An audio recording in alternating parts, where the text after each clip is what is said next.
எங்கள் அன்பின் பரலோக பிதாவே, இந்த காலை வேளைக்காக நாங்கள் உமக்கு நன்றி செலுத்துகிறோம். இதுவரை எங்களை நிற்க பண்ணின உடைய கிருபைக்காய் நன்றி செலுத்துகிறோம். எங்களை தாழ்த்தி உடைய கரங்களை ஒப்புக் கொடுக்கிறோம். நோக்கமில்லாமல் ஒருவரையும் ஒருபோதும் கூட்டி சேர்க்காத எங்கள் பரிசுத்த தகப்பன், இந்த காலை வேளையில என்ன நோக்கத்தோடு எங்களை கூட்டி சேர்த்திருக்கிறீரோ அந்த நோக்கத்தை நிறைவேற்றும்படியாய் என்னையும் எங்களையும் தாழ்த்துகிறோம். இந்த நாட்களில் நாங்கள் எவைகளை கற்றுக்கொள்ள வேண்டுமோ, எவைகளை பெற்றுக்கொள்ள வேண்டுமோ அவைகளை முழுமையாய் உங்கள் பரிசுத்த சமூகத்திலிருந்து கற்றுக்கொள்ளவும் பெற்றுக்கொள்ளவும் தேவன் எங்களுக்கு கிருபை பாராட்டுவீராக. எங்களை தாழ்த்துகிறோம். மகிமையை நாங்கள் உமக்கு செலுத்துகிறோம். எங்கள் ஆண்டவர் இயேசு கிறிஸ்துவ மூலம் ஜெபிக்கிறோம், பரிசுத்த பிதாவே, ஆமென். ஆண்டவராக இயேசுவின் நாமத்தாலே மறுபடியும் உங்களை வாழ்த்துகிறேன். இன்று நாளை இந்த 2 நாளும் கர்த்தருடைய வருகை தாமதிக்குமானால் நான் உங்களோடு பேச விரும்புகின்ற என் உள்ளத்தில் கர்த்தர் மிக தெளிவாக சொன்ன வார்த்தை பரிசுத்தம். நாம் கவனிக்க போகிற இன்றைக்கு நாளைக்கும் வருகை தாமதிக்குமானால் நாம் கவனிக்க போகிற வார்த்தை பரிசுத்தம். இந்த வார்த்தையைத்தான் நாம் கவனிக்க போகிறோம். இதுக்கு ஆங்கிலத்தில் என்ன வார்த்தை? ஹோலினஸ். பொதுவாக இந்த வார்த்தை வேதத்தில் கர்த்தருக்கு மாத்திரம் பயன்படுத்தப்படுகின்ற வார்த்தை தான். பரிசுத்தத்துக்கு ஹோலினஸ் என்பது யாருக்கு பயன்படுத்துவது? கர்த்தருக்கு. விசுவாசிகளுக்கு சபைக்கு பயன்படுத்துகின்ற வார்த்தை சாங்டிஃபிகேஷன். அது 2 வார்த்தையுமே பரிசுத்தத்துக்கு பயன்படுத்துகிறாங்க. ஒரு வார்த்தை என்ன? ஆங்கிலத்தில் ஹோலினஸ். பரிசுத்தம் என்பதற்கு ஆங்கிலத்தில் என்ன வார்த்தை? ஹோலினஸ். இது பொதுவாக யாருக்கு மாத்திரம் பயன்படுத்துவோம்னா கர்த்தருக்கு மாத்திரமே. நமக்கு சபைக்கு பயன்படுத்துகிற வார்த்தை என்ன? சாங்டிஃபிகேஷன். இதுவும் பரிசுத்தம் என்று தான் டிரான்ஸ்லேட் பண்ணுவாங்க தமிழில். ஆனால் அந்த வார்த்தைக்கு அர்த்தம் பிரித்தெடுக்கப்படுதல் அர்த்தம். ஹோலினஸ் என்றால் தன்னிலை தானே பரிசுத்தத்தோடு வாழ்வது. ஆனால் அந்த சாங்டிஃபிகேஷன், அது உங்களுக்கு எனக்கு பயன்படுத்துகிற வார்த்தை என்ன? சாங்டிஃபிகேஷன் என்றால் பிரித்தெடுத்தல். அது செப்பரேட்டட் அன்டு காட். தேவனுக்காக நீங்கள் நானும் பிரித்தெடுக்கப்படுதல். பரிசை என்கிற வார்த்தை ஞாபகம் இருக்குதா? பரிசெயன், பரிசை என்கிற வார்த்தை ஞாபகம் இருக்கா? பரிசு என்ற வார்த்தைக்கு அர்த்தம் என்ன? பரிசை என்ற வார்த்தைக்கு அர்த்தம் பிரித்தல். யாருக்காக? தேவனுக்காக. Separated and God. அதாவது பாரிசி என்ற வார்த்தை உங்களுக்கு தெரியும். அது எங்கிருந்து வருதுன்னா, இந்த வார்த்தை யாருக்காவது ஞாபகம் இருக்குதா? பேரேஸ். பேரேஸ் என்ற வார்த்தை ஞாபகம் இருக்குதா? தாவீது உடன்படிக்கை வேண்டி கொண்டு வரும்போது ஊசா என்பவன் கைகளை நீட்டி பிடித்தார் இல்லையா? பிடித்த போது கர்த்தர் அவனை அடித்தார். அந்த இடத்துக்கு தாவீது என்ன பேர் வைத்தார்? பேரேஸ். ஊசா என்பது அவருடைய பேர். பேரேஸ் என்றால் பிளத்தல் அர்த்தம். அடிச்ச அடியில ஊசா பீஸ் பீஸ் ஆகிட்டு இருக்கணும். பேரேஸ் என்ற வார்த்தையிலிருந்து தான் பாரிசி. அதுதான் பரிசெயன் தமிழ் சொல். பாரிசி என்றால் என்ன? பிரித்தல். உங்களுக்கு தெரியும், மெனே மெனே தெக்கேல் உப்பார்சின் சுவரில் எழுதப்பட்டது தானியேல் 5ஆம் அதிகாரத்தில். அந்த வார்த்தை நீங்க பார்த்தீங்கன்னா சொல்லும்போது மெனே மெனே தெக்கேல் உப்பார்சின். ஆனால் தானியேல் அதை டிரான்ஸ்லேட் பண்ணும்போது பாருங்க பேரேஸ்ங்கிற வார்த்தை பயன்படுத்துவார். ஹலோ, எழுதப்பட்டது என்ன? உப்பார்சின். ஆனால் தானியேல் அதை வியாக்கியானம் பண்ணும்போது என்ன செய்வார்? பேரேஸ் என்றால் என்ன? உன் ராஜ்யம் நிறுக்கப்பட்டு குறைவுள்ளவர் காணப்பட்டு உன் ராஜ்யம் பிரிக்கப்பட்டது. பேரேஸ் என்பதற்கு அர்த்தம் என்ன? உப்பார்சின் என்றால் ப்ளூரல், பேரேஸ் என்றால் சிங்குலர். அவ்வளவுதான். ஒரே வார்த்தையினுடைய சிங்குலர் ப்ளூரல் தான் பேரேஸ் உப்பார்சின். அப்படியானா பிரித்தெடுக்கப்படுதல் என்பது உங்களுக்கும் எனக்கும். தேவனுக்கு என்ன? அவர் பரிசுத்தமாகவே இருக்கிறார். நாம் பரிசுத்தத்துக்கு என்ன செய்யணும்? பிரித்தெடுக்கப்பட வேண்டும். இந்த பரிசுத்தத்துக்கு நான் ஆங்கிலத்தில் வார்த்தைகள் எழுதியிருக்கிறேன். இப்போ எபிரேய மொழியில் ஒரு வார்த்தை இருக்குதுக்கு. பரிசுத்தம் என்பதற்கு எபிரேய மொழியில் ஒரு வார்த்தை சொல்லப்படுகிறது. அந்த வார்த்தை குவாதேஷ். எபிரேய மொழியில பரிசுத்தம் என்பதற்கு பயன்படுத்துகின்ற வார்த்தை என்ன? குவாதேஷ் அல்லது குவாதோஷ். எடுத்த உடனே தலை காயுதா? அப்படிலாம் ஒன்றும் இல்லையே. நல்ல கவனிங்க, இது ப்ரீச்சிங் இல்லை, இது டீச்சிங் தான். சரியா? இது பிரசங்கிக்கிற நேரம். நீங்கள் எல்லாமே பிரசங்கிக்கிறவங்க, அதில் உங்களுக்கு பிரசங்கம் நல்லா தெரியும். இன்னைக்கு தேவை என்ன? டீச்சிங் தான். ஞாபகம் இருக்குதா? 2 வார்த்தை ஞாபகம் இருக்குதா? ப்ரீச்சிங் என்ன வார்த்தை? ப்ரீச்சிங் என்றால் அர்த்தம் என்ன? இயேசுவே என்ன மன்னி ஆண்டவரே. பிரசங்கியாரெல்லாம் இப்படி முழிக்கிறீங்களே. பிரசங்கம் என்றால் என்ன? அப்படின்னா டீச்சிங் தான். இது போதித்தல், அது உபதேசித்தல். 2க்கு வித்தியாசம் என்ன? போதித்தல் என்றால் போதித்தல், உபதேசித்தால் உபதேசித்தல். இதுக்கு ஒரு பெரிய கேள்வியா? இதுதான் ஆங்கிலத்தில் ப்ரீச்சிங். அதாவது நீங்க சொன்னீங்களே போதித்தல்.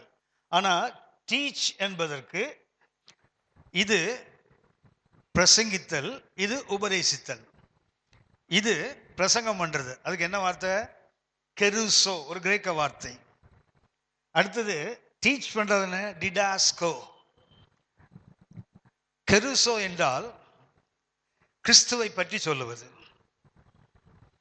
பிரசங்கித்தல் என்றால் என்ன? கிறிஸ்துவை பற்றி, கிறிஸ்துவை அறியாத மக்களுக்கு சொல்வதற்கு பேர் என்ன பேரு? பிரசங்கித்தல். உபதேசித்தல் என்றால் கிறிஸ்துவை பற்றி அறிந்தவர்களுக்கு கிறிஸ்துவை போல மாறுவதற்கு சொல்லுவது. இது கிறிஸ்துவை பற்றி சொல்லுவது, இது கிறிஸ்துவை போல மாறுவதை பற்றி சொல்வது. அதாவது இது உலகத்துக்கு, இது சபைக்கு. இது என்ன தமிழ்ல? பிரசங்கம். இது என்ன? உபதேசம்.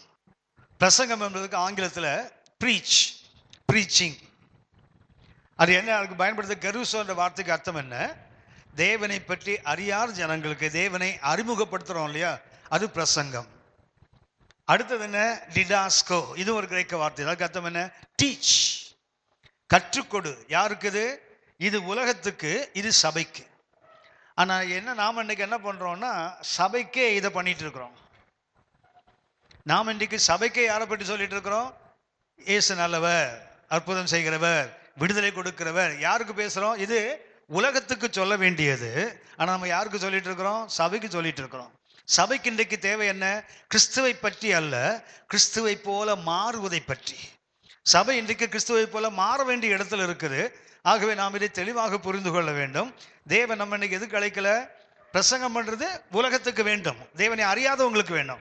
தேவனை அறிஞ்சவங்களுக்கு என்ன சொல்லக்கூடாது? இதை சொல்லி கொண்டு உட்கார்ந்து இருக்க கூடாது. சரி, இப்போ குவாதோஷ் என்ற ஒரு வார்த்தை சொன்னேன் தெரியுங்களா? குவாதோஷ் என்றால் அர்த்தம் என்ன? செப்பரேட்டட் தான் அர்த்தம், பிரித்தெடுத்தல் தான் அர்த்தம். இது எபிரேய மொழியில் இந்த வார்த்தை குவாதோஷ். குவாதோஷ் என்றால் ஞாபகம் இருக்கும், காதேஷ் பர்னேயா ஞாபகம் இருக்குதா? காதேஷ் பர்னேயா ஞாபகம் இருக்குதா? அதுல என்ன விசேஷம்? குவாதேஷ் பர்னேயால என்ன விசேஷம்? ஓ ஓ ஓ உனக்கு ஒண்ணு மாத்திரம் புரியுது, உங்களுக்கு கேள்வி கேட்க கூடாதுன்னு புரியுது இப்போ. சரியா? கேள்வி கேட்டா தகராறு தான். குவாதேஷ் தான். காதேஷ் இருக்குது, அதுக்கு எபிரேய மொழியில் என்ன? குவாதேஷ் பர்னேயா, அதாவது பரிசுத்தத்தின் எல்லை என்று அர்த்தம். குவாதேஷ் பர்னேயா, அந்த காதேஷ் பர்னேயான்னு சொல்றோமே, எபிரேய மொழியில் என்ன? குவாதேஷ் பர்னேயா. குவாதேஷ் பர்னேயா பரிசுத்தத்தின் எல்லை. கவனிங்களேன், இப்படி ஒரு வட்டம் இருக்குன்னா இது இஸ்ரவேலின் பாளையம். இது யாரு? மோவாபியன். இங்க யார் இருக்காங்க? மோவாப் இருக்காங்க. இங்க யார் இருக்காங்க? இஸ்ரவேல் இருக்காங்க. என்ன சொன்ன? பிலேயாம் ஒரு ஆலோசனை சொல்லிட்டு போயிட்டாரு. என்ன சொன்னாரு? இந்த ஜனத்தை நம்ம சபிச்சு கெடுக்க முடியாது, ஆனா அவங்களே கெடுத்துக்கொள்ற மாதிரி ஏதாவது ஒண்ணு பண்ணிடலாம். அவன் சொல்லிட்டு போயிட்டான். என்னாகும் 24ஆம் அதிகாரம் கடைசி வசனத்துல, என்னாகும் 25 பார்த்தீங்கன்னா காதேஷ் பர்னேயால தான் தங்கி இருக்கிறாங்க. நடந்தது என்ன?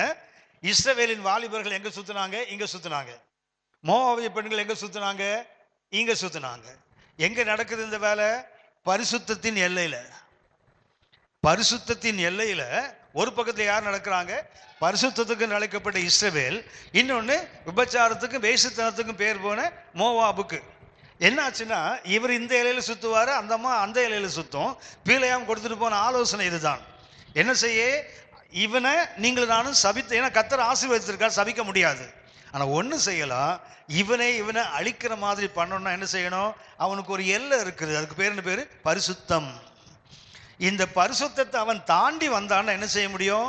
அவனே அழிஞ்சு போயிடுவான், அவர்களை அழித்து விடலாம். மோவாப் பெண்களுக்கு சுத்தினாங்க, இவன் எங்க சுத்தினா? ஒரு நாள் அவ கூப்பிட்டா, எங்க கோயில்ல ஒரு விழா இருக்குது, வரீங்களா? ஓ வரனே. இன்னைக்குள்ள வாலிபனுக்கு இதே பிரச்சனை தான். சமீபத்தில் ஒரு யூத் மீட்டிங்ல பேசும்போது ஒருத்தர் கேட்கிறான், என்னுடைய ஃப்ரெண்டு என் கூட ஒர்க் பண்றாங்க, கொலீக்ஸ்லாம் இருக்காங்க, அவங்க கோயிலுக்கு கூப்பிட்டா நான் போவேன், நம்ம சர்ச் கூப்பிட்டா அவன் வரான். உருப்படாம போற சந்தி இதெல்லாம். அவங்க கூப்பிட்டா நீ போனா அங்க போய் என்ன ஆகும்? மோவாப் பெண்களோடு போனாங்க. என்ன நடந்தது? முதல்ல விக்கிரகங்களுக்கு படைத்தவர்கள் சாப்பிட்டாங்க, அதுக்கப்புறம் என்ன பண்ணா? வேசித்தனம் பண்ணாங்க. என்ன ஆச்சுது? ஒரே நாள்ல 24,000 பேர் கொல்லப்பட்டாங்க பாருங்க இஸ்ரவேல்ல. அதாவது எதிரி அழிக்க முடியாத ஒரு இனத்தை தானே அழிந்து போகிற ஒரு வழி இருக்குது, பரிசுத்தத்தின் எல்லையை தாண்டி போவது. இந்த குவாதோஷ் என்றால் அர்த்தம் என்ன? குவாதிஷ் பர்னையா மிக அற்புதமான எடுத்துக்காட்டு. இந்த குவாதோஷ் யாருக்கு பயன்படுது? தேவனுக்கு மாத்திரமல்ல, தேவ ஜனங்களுக்கும் பயன்படுத்தப்படுவது. குவாதோஷ் என்றால் அர்த்தம் என்ன? பரிசுத்தம். நமக்கு தெரியும், ஏசாயா 6ஆம் அதிகாரம் 3ஆம் வசனம் தெரியுமே, கர்த்தர் யார்? பரிசுத்த பரிசுத்த. அதுக்கு அர்த்தம் என்ன? Triple holy God. இந்த தேவன் எப்படிப்பட்டவர்? பரிசுத்தம் அல்ல. பரிசுத்தம் என்றாலே அவர் சொன்னாலே உண்மைதானே?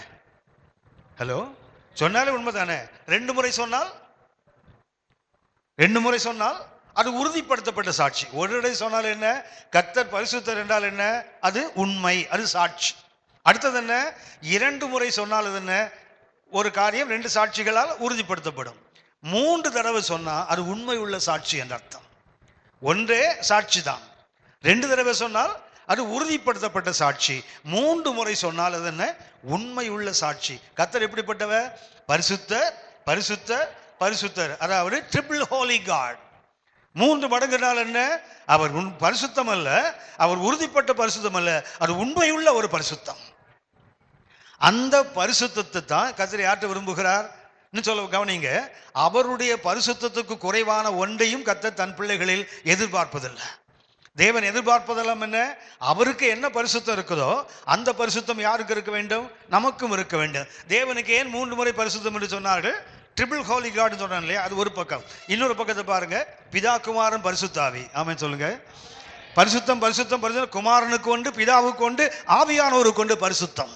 அதே போல நமக்கும் நம்முடைய ஆவிக்கு உண்டு, நம்முடைய ஆத்மாவுக்கு உண்டு, நம்முடைய சரீரத்துக்கு உண்டு. ஆமென். அப்படின்னா தேவன் எந்த அளவுக்கு பரிசுத்தமோ அந்த அளவுக்கு பரிசுத்தம்.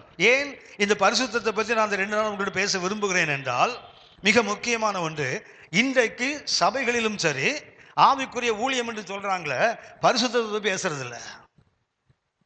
பரிசுத்தத்தை பற்றி இன்னைக்கு பேசுறது இல்லை. ஏனென்றால் பரிசுத்தத்தை பற்றி பேசுற எல்லாருமே பரிசுத்தத்தை சோதிக்கப்படுறாங்க. ஹலோ, பரிசுத்தத்தை பற்றி பேசுற நிறைய பேர் விழுந்து போன இடம் எங்க தெரியுங்களா? பரிசுத்தம்.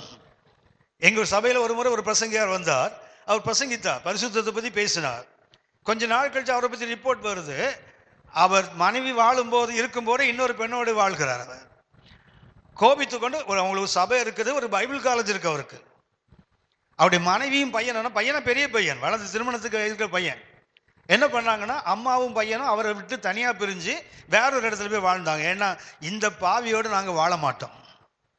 ஆனா அவர் எதை பத்தி பேசுகிறார்? ஆனா தான் நிறைய பேர் பேசுறது இல்லை. எதுக்கு பேசி வம்பல விழுவானே? உங்களுக்கு தெரியும் தானே, நீங்களும் நானும் எது பேசுகிறோமோ அது கண்டிப்பா சோதிக்கப்படுவோம். ஆமென். உண்மையை பத்தி பேசி பாருங்க, உண்மையை நீங்க விட்டு விலகி போற மாதிரி ஒரு சந்தர்ப்பம் வரும். ஒழுக்கத்தை பத்தி பேசி பாருங்க, கற்பை பத்தி பேசி பாருங்க, அன்பை பத்தி, எதை பற்றி பேசினாலும் என்ன ஆகும் தெரியுங்களா? ஏன் சோதிக்கப்படுறோம்னா அனுபவம் இல்லாம பேசுறதுனால சோதிக்கப்படுகிறோம். ஆமென் சொல்லுங்க. ஏன் சோதிக்கப்படுகிறோம் அப்படின்னா, கர்த்தரை பற்றி பேசக்கூடாதா? பேசணும். எப்படி பேசணும்? அனுபவத்தோடு பேசணுமே தவிர அறிவிலிருந்து பேசினால் சோதிக்கப்படுவோம். அப்படித்தானே போட்டிருக்குது. அறிவு பெருத்தவன் அனுபவம் பெருத்தவன் நோவு பெருக்க மாட்டான். அறிவு பெருத்தால் அறிவோடு தான் இருக்குது பரிசுத்தம். எங்க வரணும்? அனுபவத்தில் வந்து விட்டால் அந்த அறிவு என்ன பண்ணாது? அவனுக்கு துன்பத்தை உண்டாக்காது. அறிவும் வேண்டும், அது என்னவா மாறணும்? அனுபவமாக மாறும். இன்னும் சொல்ல போனா, நாம் எதை பிரசங்கிக்கிறோமோ, நாம் எதை மற்றவங்களுக்கு உபதேசிக்கிறோமோ அது நம்ம வாழ்க்கையின் அனுபவமாக இருக்க வேண்டும். அனுபவம் இல்லாவிட்டால் என்ன ஆகும் தெரியுங்களா? அதுல விழுந்து நிறைய சொல்றாங்க இல்லையா. ஒரு முறை நான் பயத்தை பற்றி பேசினேன். பயத்தை பற்றி ஒரு மீட்டிங்ல பேசிட்டு ராத்திரி வீட்டுக்கு வந்தது 12:30 மணிக்கு. வந்துட்டு சாப்பிட்டுட்டு பாதி ஜெபம் பண்ணி தூங்காம ஜெபம் பண்ணி என்ன பண்ணேன், தூங்கிட்டு காலையில 3 மணிக்கு எங்க வீட்டு கேட்டை தட்டுறாங்க. எங்க வீட்டுக்கு பக்கத்துல ஒரு மாடியில 2-3 பேச்சுலர்ஸ் தங்கி இருக்காங்க. அதுல ஒரு தம்பி வந்து கதவு தட்டுறான் 3 மணிக்கு. எழுந்து பாதி தூக்கத்தை போய் கேட்டா, என்னப்பான்னு கேட்டா, அங்கிள் உங்க வீட்டுக்கு 3 பேரு கருப்பா ஆயில்லாம் பூசிட்டு உங்க வீட்டு காம்பவுண்டுக்குள்ள ஏறி குதிச்சாங்க. அவன் மாடியில் இருக்கானுங்க பசங்க. யாரோ ஒருத்தன் பாத்ரூமுக்கு வந்திருக்கான். வந்தவன் என்ன பண்ணிருக்கானா, அங்கிள் வீட்டுல போறான். அவன் வந்து சைக்கிளை தூக்கியிருக்கான். வீட்டுல உள்ள சைக்கிளை தூக்கி காம்பவுண்ட் வெளியே வைக்கிறதுக்கு. இவன் குறிச்சா, அவன் பார்த்து அவன் குறிச்சோடனே விட்டு ஓடி போயிட்டாங்க. வந்தோடனே சொன்னாங்க, அங்கிள் நாங்க எழுந்திருக்கலன்னா உங்க வீட்டுல இன்னைக்கு வெளியே உள்ள ஒரு பொருள் இருந்திருக்காது, எல்லாத்தையும் தூக்கிட்டு போயிருப்பாங்க. உடனே ஒரு பயம் வந்தது பாருங்க எனக்கு. அப்பதான் யோசித்தேன், நம்ம பயத்தை பத்தி பேசுறோம், என்ன இருக்கணும்? நமக்கு அனுபவம் இருக்கணும். பயங்கள் இல்லாதவன் தான் எதை பத்தி பேசணும்? பயங்களை பத்தி பேச முடியும். நம்ம என்ன பண்றோம் தெரியுங்களா? நமக்கு எது அனுபவம் இல்லையோ அதை பேசுகிறோம். அதனாலதான் சோதிக்கப்படுகிறோம், அதனால தான் விழுகிறோம். பேச வேண்டும். அதுக்கு முன்னாடி என்ன இருக்கணும்? அனுபவம் இருக்க வேண்டும். இல்லைன்னா அட்லீஸ்ட் பேசின பிறகாவது அதை அனுபவத்தில் கொண்டு வர வேண்டும். என்னுடைய போட்டகர் எனக்கு கற்றுக் கொடுத்தது அதுதான். அவர் சொல்லுவார் அடிக்கடி, தம்பி உங்களுக்கு எது அனுபவத்தில் இருக்குதோ அதை பேசுங்க. ஒருவேளை சில இடங்களில் ஆவியானவர் அனுபவம் இல்லாத பேச வைப்பார். எதுக்குன்னா நீங்க அதை கை கொள்ள வேண்டும் என்று கர்த்தர் விரும்புகிறார். ஆகவே உங்களை ஒரு நிர்பந்தத்துக்குள்ள தள்ளுறாரு. நீங்க அதை சொல்லிட்டீங்கன்னா அடுத்து நீங்க அந்த நொடியிலேருந்து நீங்க என்ன பண்ணுங்க, அதை கை கொள்ள முயற்சி செய்யுங்கள். ஏன் இன்னைக்கு பரிசுத்தத்தை பற்றி நிறைய இடங்களில் பேசுவதில்லை? ஏன் ஊழியர்களாகி உங்கள் நடுவில் பரிசுத்தத்தை பேச வேண்டும் என்று கர்த்தர் ஒரு பாரத்தை கொடுத்தார் என்றால், பரிசுத்தம் இன்றைக்கு ஒரு செல்லா காசு. சபைகளுக்கு வல்லமையை பற்றி பேசுகிறாங்க, வரத்தை பற்றி பேசுறாங்க, வளமான வாழ்வை பற்றி பேசுறாங்க, ஆராதனை பற்றி பேசுறாங்க, ஆட்டம் பாட்டம் எல்லாம் பேசுறாங்க. பரிசுத்தம் பேசுறதுக்கும் ஆள் இல்லை, கேட்கறதுக்கும் ஆள் இல்லை இன்னைக்கு. ஆனா நீங்க மாட்டிக்கொண்டீர்கள். சரியா? நீங்க கண்டிப்பா கேட்டே ஆகணும். 2 நாள் வேற வழியே இல்லை, கேட்டே ஆகணும். கவனிங்கள், பரிசுத்தம் என்பது ஆவிக்குரிய வாழ்க்கையில லக்ஸுரி இல்லை, அவர் ஒரு அலங்கார பொருள் இல்லை, இது அடிப்படையான ஒன்று. It is not luxury. பரிசுத்தம் என்பது ஆவிக்குரிய வாழ்க்கையில் இருக்கிறவர்களுக்கு இது வேணும்னா வச்சுக்கலாம், வேண்டாம் அப்படி அல்ல, இது அடிப்படையானது. ஒரு வீட்டை கட்டுறாங்க. நீதிமொழிகள் 24ஆம் அதிகாரம் 3-4 வசனங்கள் வாசிங்க. நீதிமொழிகள் 24ஆம் அதிகாரம் 3-4 வசனங்கள்.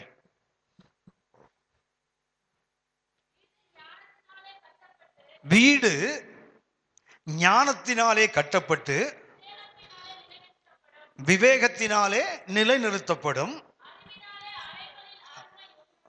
அறிவினாலே அறைகளில் அருமையும் இனிமையுமான பொருள்கள் என்ன செய்யுமா? நிறைந்திருக்கும். கவனிங்க, வீடு எதில் கட்டப்படுமா? ஞானத்தால் கட்டப்பட்டு விவேகத்தால் நிலைநிறுத்தப்படும், அறிவினாலே அறைகளில் அருமையும் இனிமையுமான பொருள்கள். இந்த அறைகள்னு போட்டிருக்கல, அது என்ன அறை? 24:4 வாசிக்கிறோம் இல்லையா? அறைகளிலேன்னு போட்டிருக்க, அறையில் அல்ல. அறைகளிலே என்றால் என்ன அறைகள்? உள்ளத்தின் அறையா? சரி, நம்ம வீட்டை எடுத்துக்கலாம், மெட்டீரியல் பொருளாவே எடுத்துப்போம். வீட்டில் அறைகள் என்றால் என்ன அறைகள்? சரி, வழக்கமாக நமக்கு ஒரு வீடுனா கீழே நிறைய அறைகள் இருக்கும். ஹலோ, வழக்கம் நமக்கு வீடுனா என்ன இருக்கும்? ஒரு வரவேற்பு இருக்கும், ஒரு கிச்சன் இருக்கும், ஒரு டைனிங் ரூம் இருக்கும், ஒரு ப்ரேயர் ஹால் இருக்கும், இல்லை ஒரு பெட்ரூம் எல்லாம் இருக்கு இல்லையா? ஆனால் யூதர்கள் அப்படி வீட்டை கட்டுறது இல்லை. கட்டினால் கீழறை மேலறை. யூதர்கள் வீடு கட்டினா எப்படி கட்டுவாங்க? கீழறை. அடுத்தது என்ன? மேலறை. அவங்களுக்கு என்ன கிடையாது, கூடாரங்கள் இருக்கும்போது தனித்தனியா கூடாரம் இருந்தது திருமணமானவர்களுக்கு. ஆனா குடும்பமான பிறகு, வீடுன்னு அவங்க வந்த பிறகு என்ன தெரியுங்களா? கீழறை என்றால் சமுதாய வாழ்க்கைக்கு, மேல இருந்ததுக்கு ஆவிக்குரிய வாழ்க்கைக்கு. கவனிச்சு பாருங்க, ஜெபம் பண்ணும்போது மேலறைக்கு போனாங்கன்னு தான் இருக்கும். பண்டிகை கொண்டாடும் போது மேலறையில் கொண்டாடினாங்கன்னு இருக்கும். இது கர்த்தருக்கு காத்திருந்த போது மேலறையில். ஏனென்றால் மேலறை என்பது என்ன? Spiritual living. கீழறை என்பது என்ன? Social living. கீழே இருப்பது சமுதாய வாழ்க்கைக்கு, மேல இருப்பது என்ன? உங்களுக்கு தெரிந்த ஒரு வசனம், கல்யாண சங்கீதம் இருக்குல்ல? கல்யாண சங்கீதம் இருக்குதா? என்ன சங்கீதம்? 128. அதுல என்ன? 3ஆம் வசனம் என்ன? இருங்க நாங்க பாத்துக்கிறோம். பார்த்துட்டு அப்புறம் எத்தனை கல்யாணம் பண்ணி வச்சிருக்கீங்க இந்த சங்கீதத்தை வாஸ்து இவன் பண்ணதே இல்லையா? கல்யாணமே பண்ணலையா? தெரிய ஒரு கல்யாணம் பண்ணலையான்னு நான் கேட்டேன். கல்யாணம் பண்ணி வைக்கலான்னு நான் கேட்டேன். சரி, வாசிங்க. மனைவி எங்க இருக்கிறா? மனைவி எங்க இருக்காங்க? அவன் ஏற்கனவே வீட்டோரம் தான் வச்சிருக்கான். இதுல வேற வசனத்தை எழுதி கொடுத்தா வீட்டுக்கு வெளியவே தள்ளிட்டான். வீட்டு ஓரம் அல்ல, வீட்டின் மையத்தில் இருக்கணும். That is the original. சங்கீதம் 128:3 இருக்குது. மனைவி எங்க? உன் மனைவி வீட்டு ஓரம் என்றால் எங்க? வீட்டுக்கு வெளியே இல்ல. உங்களுக்கு தெரியும், இந்த பழைய காலத்து சுத்துக்கட்டு வீடு பார்த்துருக்கீங்களா? பழைய காலத்து வீடு பார்த்துருக்கீங்களா? சுத்துக்கட்டு வீடுன்னு சொல்லுவாங்க. எப்படி இருக்கும்னா, ஆமா, இதான் என்ட்ரன்ஸ். வீட்டுக்கு போனா என்ன இருக்கும்? இங்கே அறைகள் இருக்கும், நடுவில் என்ன இருக்கும்? ஒரு ஓப்பன் ஸ்பேஸ் இருக்கு. பாத்தீங்களா? மனைவி எங்க இருக்கிறா? வீட்டு ஓரம்னா இங்க இல்ல, இங்க. ஹலோ, மனைவி எங்க இருக்கிறாங்க? வீட்டோட மையத்துல. வீட்டினுடைய ஓரம் அல்ல. அதனால யாராவது ஓரம் கட்டி வச்சிருந்தீங்கன்னா இன்றைக்கே மனம் திரும்பி விடுங்கள். மனைவி வீட்டோரம் இருக்கிறவர்கள, வீட்டின் மையமே மனைவி தான். புத்தி உள்ள ஆண் வீட்டை கட்டுகிறான், அப்படிதானே இருக்கு. பாருங்களேன், வீட்டை கட்டுறது ஸ்திரீயா கர்த்தரா? கர்த்தர் வீட்டை, சங்கீதம் 127 அப்படி சொல்லுது, நீதிமொழி 11 இப்படி சொல்லுது. எதுதான் உண்மை? சங்கீதம் 127 except the Lord build the house, கர்த்தர் வீட்டை. நீதிமொழிக்கு 14 சொல்லுகிறது, புத்தி உள்ள ஸ்திரீ வீட்டை யார் தான் கட்டுறாங்க? ஹலோ, 2 பேரும் சேர்ந்து கட்டுறாங்க. யாரெல்லாம்? இப்ப நம்ம ஒரு வீடு கட்டுறோம்னா நம்ம தானே வீட்டை கட்டுறோம். நீங்க தான் கல் எடுத்து வச்சீங்களா? நீங்க தான் செங்கல் எடுத்து வச்சீங்களா? யாரு? ஒரு மேஷன் பண்றாரு இல்லையா அந்த வேலையை, அதுதான். கற்றவர் யாரு? கர்த்தர். கட்ட பயன்படுத்துவது யாரு? கொளுத்துக்காரர் யாரு? வீட்டு அம்மா தான். பேசலாம், 2 பேரும் சேர்ந்து தான் என்ன செய்யும்? குடும்பத்தை. அதனால மனைவி வீட்டு ஓரம் வைக்க சொல்ல, வீட்டில் எங்க வைக்கணும்? மையத்தில். ஏனென்றால் இது என்ன? சமுதாய வாழ்க்கை. சமுதாய வாழ்க்கைக்கு மையம் யாராக தான் இருக்க முடியும்? உங்களுக்கு தெரியும் நினைக்கிறேன். இந்த ஹிந்துக்கள் வீடை கட்டி இந்த கிரக பிரவேசம் பண்றாங்க இல்லையா? பண்றாங்களா? நம்ம வீடை டெடிகேட் பண்றோம். நம்ம என்ன சொல்றோம்? தமிழ் சொல்லுங்களேன். பிரதிஷ்டை பண்றோம். நம்ம என்ன பண்றோம்? பிரதிஷ்டை பண்றோம் இல்லையா? அவங்க என்ன பண்றாங்க? கிரக பிரவேசம்னா என்ன? புதுமுனை. நான் அதையா கேட்டேன், அர்த்தத்தையா கேட்டேன், அதனுடைய தன்மையை கேட்டேனே.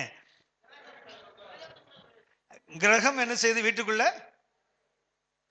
எங்க வீடு புதுசா உள்ள போனதுக்கு என்ன பேர் சொல்றாங்க? கிரக பிரவேசம் சொல்றாங்களே. அப்படின்னா கிரகத்தை வீட்டுக்குள்ள கூட்டு வருதுன்னு நினைச்சீங்களா? கிரகஸ்தன். கிரகஸ்தன் குடும்பஸ்தன் அர்த்தம். கிரகஸ்தன். நம்ம கிரக பிரவேசம்னா கிரகம் வர்ற மாதிரி நம்ம மூளைக்குள்ள ஒண்ணு இருக்குது. ஆனா அது சரியான அர்த்தம் இல்லை. கிரகஸ்தம் என்றால் சமஸ்கிருதத்துல குடும்பம் என்ற அர்த்தம், குடும்பஸ்தன் என்ற அர்த்தம். அதாவது குடும்பம் வீட்டுக்குள்ள போறான். போறவன் யாரு? ஆண் போகிறான். ஆனா தான் பாருங்க, ஹிந்துக்கள் வீடை டெடிகேட் பண்ணும்போது என்ன பண்ணுவாங்க தெரியுங்களா? அந்த வீட்டை கிரக பிரவேசம் என்ன பண்ணுவாங்க தெரியுங்களா? ஒரு மாட்டை கூட்டு போவாங்கல்ல, அதான் இப்ப புரிஞ்சிருக்கும்னு நினைக்கிறேன். யாரு நுழையிறான்? ஆண் நுழையிறான்னு பேரை போட்டு யாரை கூட்டு போறான்? மாட்டை கூட்டு போறான் பாருங்களேன். அவனுக்கு அன்னைக்கே இவன் கட்டப்பட்டவன் தெரியும் போல, அதுக்கு பிடிச்சி எடுத்துட்டு போறான் பாருங்க உள்ள. ஆனால் அந்த வீட்டுக்குள்ள என்டர் ஆகிறான் தெரியுங்களா? அந்த நட்சத்திரம், அந்த நேரத்தை எதை வச்சு குறிப்பாங்கன்னா, வீட்டினுடைய பெண்ணினுடைய அந்த ஜென்ம நட்சத்திரம் தான் அந்த நேரத்தை குறிப்பிடுவாங்க. ஏனென்றால் வீடு என்னவோ கிரக பிரவேசம் தான், ஆனால் யாருடைய அடிப்படையில் நடக்கும்? பெண்ணினுடைய அடிப்படையில் தான் நடக்கும். ஏனென்றால் அவனுக்கு கூட தெரிஞ்சிருக்குது வீட்டை கட்டுறது யாரு. ஒண்ணு தெரியுங்களா? ஆவதும் அழிவதும். உங்களே சொல்ல சொன்னேன், அவங்க சொல்லுவாங்கன்னு பார்த்தேன். அவங்க கரெக்டா வாயை மூட்டாங்களே அந்த நேரத்தில். ஆவதும் அழிவதும் யார் சொன்னாங்க? அதை நீதிமொழிகள் 14:1. இவனுக்கு வேலை என்னன்னா, நம்ம கிட்ட இருந்து எடுத்து நமக்கே வித்துருவானுங்க. அதான் அவனுக்கு பண்ற வேலை. வாசிங்க நீதிமொழிகள் 14:1.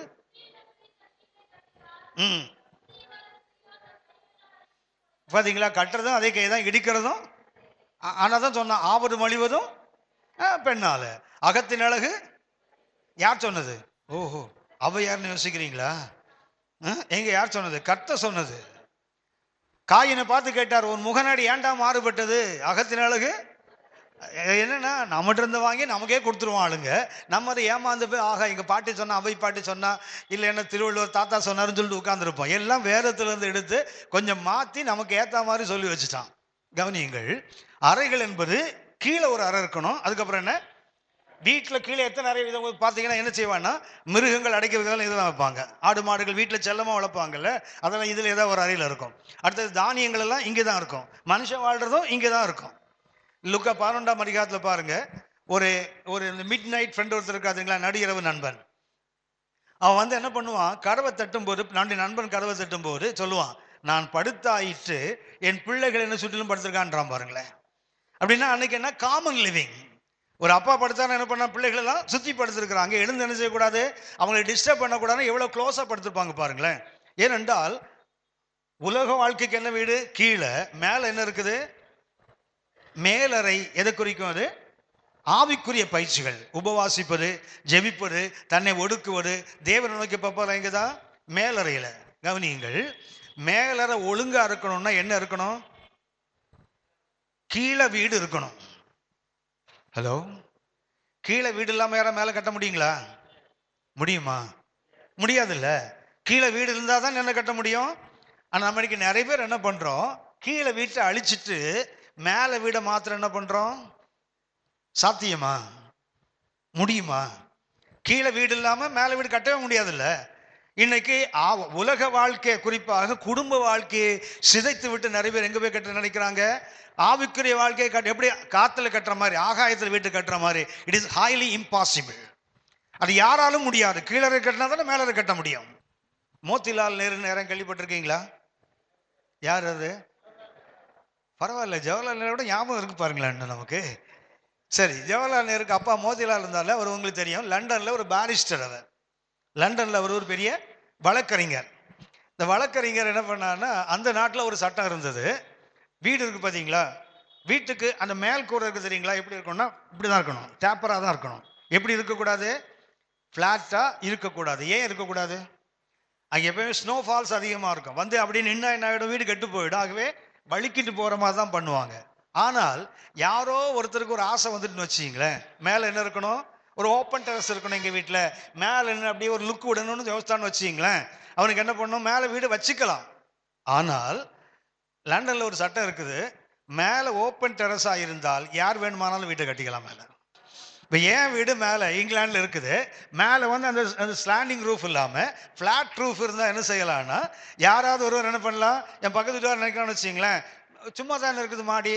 இப்போ நம்ம சபை கெட்ட இடம் கொடுப்பானா? கொடுக்க மாட்டான். ஆனால் அந்த ஊரில் எப்படின்னா இருந்தால் கட்டிக்கலாம் போயிட்டு. ஏன்னா ஃப்ளாட் ரூஃப் இருந்தால் கட்டிக்கொள்ளலாம்.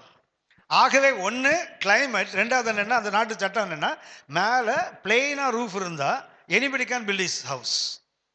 ஒருத்தனுக்கு ஒரு ஆசை வந்தது, மோத்திலால் நேர்கிட்ட வந்தான், எனக்கு வீடு கட்டணும், மேலே ஃப்ளாட் ரூஃப் இருக்கணும், ஆனால் ஒருத்தனை மேலே வீடு கட்டாத மாதிரியும் இருக்கணும். நடக்கிற கதையா?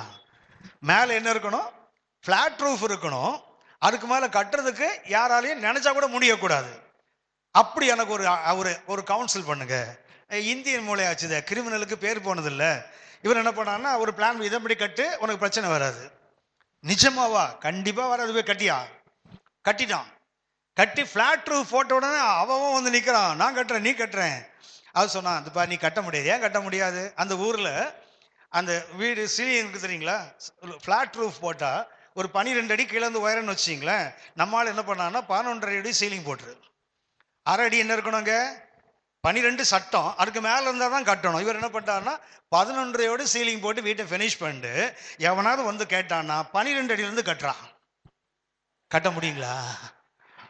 அப்போ ஃப்ளாட் ரூஃபும் போட்ட மாதிரி ஆச்சுது, எவனும் மேலே வந்து தலை மேலே உட்கார மாதிரியும் ஆச்சுது இல்லை. இன்றைக்கு அவனுக்கு முடியலை, நம்ம ஆளுக்கு அது முடியும். கில்லாடி பிரைஸ் தி லார்ட். கீழே வீடு இல்லாமலே மேலே வீடு கட்டிடுவான் நம்ம ஆளு.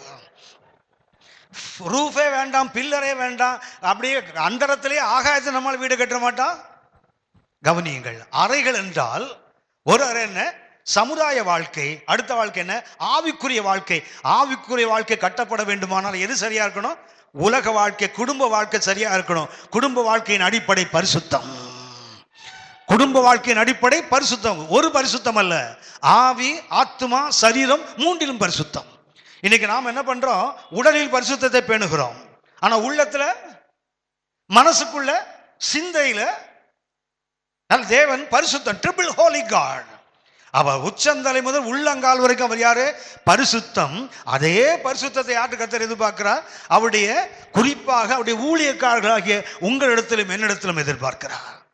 நம்மிடத்தில் தான் கர்த்தர் முதல்ல எதிர்பார்க்கிறார். உங்களுக்கு தெரியுமே, சட்டையில் இருந்தால் தான் அகப்பையில் வரும், எனக்குள் இருந்தால் தான் என்னால் சந்திக்கப்படுகிற ஆத்மாவுக்குள்ள வரும், உங்களுக்குள் இருந்தால் தான் உங்கள் சபைக்குள் இந்த பரிசுத்தம் பாய முடியும். ஆகவே பரிசுத்தம் என்பது it is not a luxury thing in a spiritual world. ஆவிக்குரிய உலகத்தில் இது என்ன கிடையாது, இது ஒரு அலங்கார பொருளோ இல்லை என்றால் ஒரு ஆடம்பர பொருளோ அல்ல, இது அடிப்படையானது. பரிசுத்தம் இல்லாமல் நீங்கள் கண்டிப்பா ஆவிக்குரியவர்களாய் தேவனுக்கு பிரியமானவனாய் இருக்கவே முடியாது. ஆகவே பரிசுத்தத்தை குறித்து நான் உங்களோடு வருகை தாமதிக்குமானால் 2 நாட்கள் பேச விரும்புகிறேன். இல்லை ஒன்று சொன்னேன், குவாதோஷ் என்ற வார்த்தை. இந்த குவாதோஷ் என்பதற்கு எபிரேய மொழியில இந்த வார்த்தை குவாதோஷ், அதுக்கு அர்த்தம் என்ன, செப்பரேட்டட், பிரித்தெடுக்கப்பட்டவர்கள். ரெண்டாவது கிரேக்க மொழியில ஒரு வார்த்தை இருக்குது, ஹாகியோஸ். இது பழைய ஏற்பாட்டில் பயன்படுத்துகிற வார்த்தை குவாதோஷ். இது புதிய ஏற்பாட்டில் பயன்படுத்துகிற வார்த்தை ஹாகியோஸ். ஹாகியோஸ் என்ற வார்த்தைக்கு to be a different person. புதிய ஏற்பாட்டில் பழைய ஏற்பாட்டில் பரிசுத்தம் என்பதற்கு பிரித்தெடுக்கப்பட்டவர்கள். ஆனால் புதிய ஏற்பாட்டில் பரிசுத்தம் என்பதற்கு என்ன? வித்தியாசமானவர்கள், மாறுபட்டவர்கள். ஆங்கிலத்தில் பார்த்தீங்கன்னா பெக்யூலியர் என்ற ஒரு வார்த்தை பயன்படுத்துவாங்க. வித்தியாசமானவர்கள், விசித்திரமானவர்கள், வினோதமானவர்கள். அப்படின்னா பரிசுத்தம் என்பதற்கு பழைய ஏற்பாட்டின்படி என்ன? பிரித்தெடுக்கப்பட்டவர்கள். இல்லை, இன்னொரு வார்த்தை இருக்கு, அதுக்கு நல்ல வார்த்தை. இந்த செப்பரேட் இன்னொரு வார்த்தைன்னா கட்டிங் ஆஃப். அதாவது ஒன்றிலிருந்து வெட்டி தனியாக பிரித்தெடுப்பது. அந்த குவாதோஷ் என்ற வார்த்தைக்கு ஒரு அர்த்தம் என்ன? செப்பரேட்டட், பிரிக்கப்பட்டவர்கள். இரண்டாவதாக அதுக்கு ஒரு அர்த்தம் என்ன? கட்டிங் ஆஃப் என்றால் ஒன்றிலிருந்து என்ன பண்ணது? ஒன்றை வெட்டி எந்த உறவும் இல்லாமல் அதை பிரித்தெடுப்பது என்ற அர்த்தம். இரண்டாவது புதிய ஏற்பாட்டின்படி பார்த்தா பரிசுத்தத்துக்கு என்ன வார்த்தை? ஹாகியோஸ். ஹாகியோஸ் என்றால் என்ன? To be a different person, மாறுபட்டவனாக. மற்றவங்களை போல நீங்களும் நானும் கண்டிப்பாக இருக்க முடியாது. நம் தேவன் பரிசுத்தம் உள்ளவர் மாத்திரமல்ல, அவர் சபையும் எப்படித்தான் இருக்கணும்? பரிசுத்தம் உள்ளவர்களாக. ஒரு கருத்து உங்களுக்கு தெரிந்தது, நான் அதை நினைவுபடுத்துகிறேன். இஸ்ரவேல் மக்களை கர்த்தர் அழைக்கும் போது அவங்களை எப்படி அழைச்சா தெரியுங்களா கர்த்தர்? யாத்ராகமம் 19ஆம் அதிகாரம், யாத்ராகமம் 19ஆம் அதிகாரம் 5, 6 வசனங்களை வாசிங்க. என் வார்த்தைகளை உள்ளபடி கேட்டு என் உடன்படிக்கையை கை கொள்வீர்களானால் சகல ஜனங்களிலும் நீங்களே எனக்கு சொந்த சம்பத்தாக இருப்பீர்கள். என்னுடையது. நீங்க எனக்கு என்னவா இருப்பீங்க? ஆசாரிய ராஜ்யம். தேவன் இஸ்ரவேலை தெரிந்து கொண்டதுக்கு தெரியுங்களா? அந்த ராஜ்யம் எப்படிப்பட்ட ராஜ்யம்? ஆசாரிய ராஜ்யம். அதாவது அந்த ராஜ்யத்தில், ஒரு ராஜ்யம் என்றால் ஒரு ஸ்டேட்னு வச்சுங்களேன், ஒரு கண்ட்ரி. அந்த கண்ட்ரியில் உள்ள ஒவ்வொரு குடிமகனும் யாரா இருக்கணும்? ஆசாரியனா இருக்கணும். இஸ்ரவேலை தேவன் தெரிந்து கொள்ளும் போது, இஸ்ரவேலை தெரிந்து கொண்ட போது அவருடைய நோக்கம் என்ன தெரியுங்களா? அந்த தேசத்தில் உள்ள எல்லாருமே யாரா இருக்கணும்? ஆசாரியனா இருக்கணும். அதாவது a kingdom of priests. இஸ்ரவேலை கர்த்தர் அழைக்கும் போதே அந்த ராஜ்யம் எப்படிப்பட்ட ராஜ்யமா இருக்கணும்? ஆசாரிய ராஜ்யம். அடுத்தது பரிசுத்த ஜாதி. அப்படின்னா இஸ்ரவேல் மக்களை அவர் தெரிந்து கொண்ட போது 2 தகுதிகள் தான். ஒன்று, அவங்க என்னவா இருக்கணும்? இஸ்ரவேலில் இருக்க ஒவ்வொருவனும் யாரா இருக்கணும்? ஆசாரியன். அடுத்தது ஒவ்வொருத்தரும் எப்படிப்பட்டவனா இருக்கணும்? பரிசுத்தம். தேவன் ஒரு ஜனத்தை தெரிந்து கொண்ட போது அவங்களுடைய எதிர்பார்த்த 2 தகுதிகள் தான். ஒன்று என்ன? he must be a priest. அவன் ஒரு ஆசாரியனாக இருக்கணும். அடுத்தது யார்? அவன் பரிசுத்தம் உள்ளவனாக இருக்கணும். இது மினிமம் அஜெண்டா. தேவன் ஒரு ஜனத்தை தெரிந்து கொள்ளும் போது அவங்களுடைய எதிர்பார்க்கிற மிக முக்கியமான 2 காரியம். ஒன்று என்ன? அவன் ஆசாரியனாக இருக்க வேண்டும். ஆசாரியன் உங்களுக்கு ஞாபகம் இருக்குன்னு நினைக்கிறேன். ஆசாரியன் என்ற வார்த்தைக்கு அர்த்தம் என்னவென்றால் பாலம் கட்டுகிறவன் என்ற அர்த்தம். ஆசாரியன் சொல்றாங்களே, ஆங்கிலத்தில் பார்த்தீங்கன்னா அதுக்கு என்ன வார்த்தை? ஆங்கிலத்தில் என்ன வார்த்தை அதுக்கு? கொஞ்சம் பேசுங்களேன். priest. ஆசாரியனுக்கு ஆங்கிலத்தில் என்ன வார்த்தை? priest. இந்த priest என்ற வார்த்தை ஒரு லத்தீன் வார்த்தையிலிருந்து வருது. அந்த வார்த்தை pontifex. ஆசாரியன் என்பது ஆங்கில வார்த்தை. அது எங்கிருந்து வருது? pontifex என்ற ஒரு இது லாட்டின், இது ஆங்கிலம். இந்த வார்த்தையிலிருந்து தான் எது வருது? ஆசாரியன் என்ற வார்த்தை இந்த pontifex இருந்து தான் வருது, லத்தீன் வார்த்தை. அந்த pontifex என்றால் அதுக்கு அர்த்தம் என்ன? Bridge builder. ஆசாரியன் என்றால் யார்? அவன் பாலம் கட்டுகிறவன். எங்கே நாம் பாலம் கட்டுவோம் என்றால், எங்கே இணைப்பு இல்லையோ அங்கதான் பாலம் கட்டுவோம். பாலம் எங்கே கட்டுவோம்? 2 இடத்துக்கு நடுவில் ஒரு இணைப்பு இல்லை என்றால் ஒரு நதி ஓடுது, இல்லை ஒன்று ஓடு, அப்பதான் கட்டுவோம் இல்லையா? தேவனுக்கு மனிதனுக்கு நடுவில் இணைப்பு இல்லை. தேவனுக்கு மனிதனுக்கு என்ன கிடையாது? இணைப்பு இல்லை, கனெக்ஷன்ஸ் இல்லை. ஆசாரியனுக்கு வேலை என்ன தெரியுங்களா? ஒரு பக்கத்தில் தேவனை தொட வேண்டும், இன்னொரு பக்கத்தில் மனிதனை தொட வேண்டும். இன்னொரு பக்கத்தில் பரிசுத்தமுள்ள தேவனை தொடணும், இன்னொரு பக்கத்தில் பாவியான மனுஷனை தொடணும். ஒரு ஏணி இருந்தது, ஞாபகம் இருக்கா? ஒரு ஏணி இருந்தது, ஞாபகம் இருக்குதா? நான் சொன்னேன் விண் ஏணின்னு சொல்லுவீங்கன்னு நினைச்சேன். ஒரு ஏணி இருக்குது. அந்த ஏணி ஒரு பக்கம் யாரை தொடும்? பரிசுத்தமுள்ள தேவனை தொட்டது. மறுபக்கத்தில் பாவியான யாக்கோபை தொட்டது இல்லை. ஆமென். ஆதியாகமம் 28:11-12 யாக்கோபு பயணம் செய்யும் போது அவன் தனித்திருந்தார். அவருக்கு ஒரு தரிசனம் கொடுக்கப்பட்டது. என்ன கொடுக்கப்பட்டது? ஒரு ஏணி வைக்கப்பட்டது இல்லையா? வைக்கப்பட்டதா? அது என்ன செய்தது? ஒரு முனை வானத்தை தொட்டது, அங்கே தேவன் என்றார். இன்னொரு முறை யாரை தொடுகிறது? பாவியான ஒரு யாக்கோபை தொடுத்து பாருங்களேன். அப்போ ஒரு ஏணி என்பதன் தன்மை என்ன? பரிசுத்தத்தையும் பாவத்தையும் இணைக்கிற ஒரு தொடர்பை உண்டாக்கி கொடுப்பது. இந்த ஏணி எங்க இருக்குது பைபிள்ல? யோவான் 1:51 வாசிங்க. யோவான் 1:51.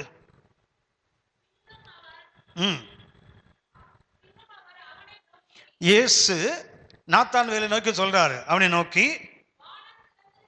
வானம் திறந்திருக்கிறதையும் தேவதூதர்கள் மனுஷகுமாரனிடத்தில் இருந்துன்னு போட்டிருக்கு இல்லையா? அது குறைந்த மொழியாக்கம் எப்படி இருக்குன்னா, மனுஷகுமாரன் மீது, not from the son of man but upon the son of man. தமிழ்ல எப்படி இருக்குது?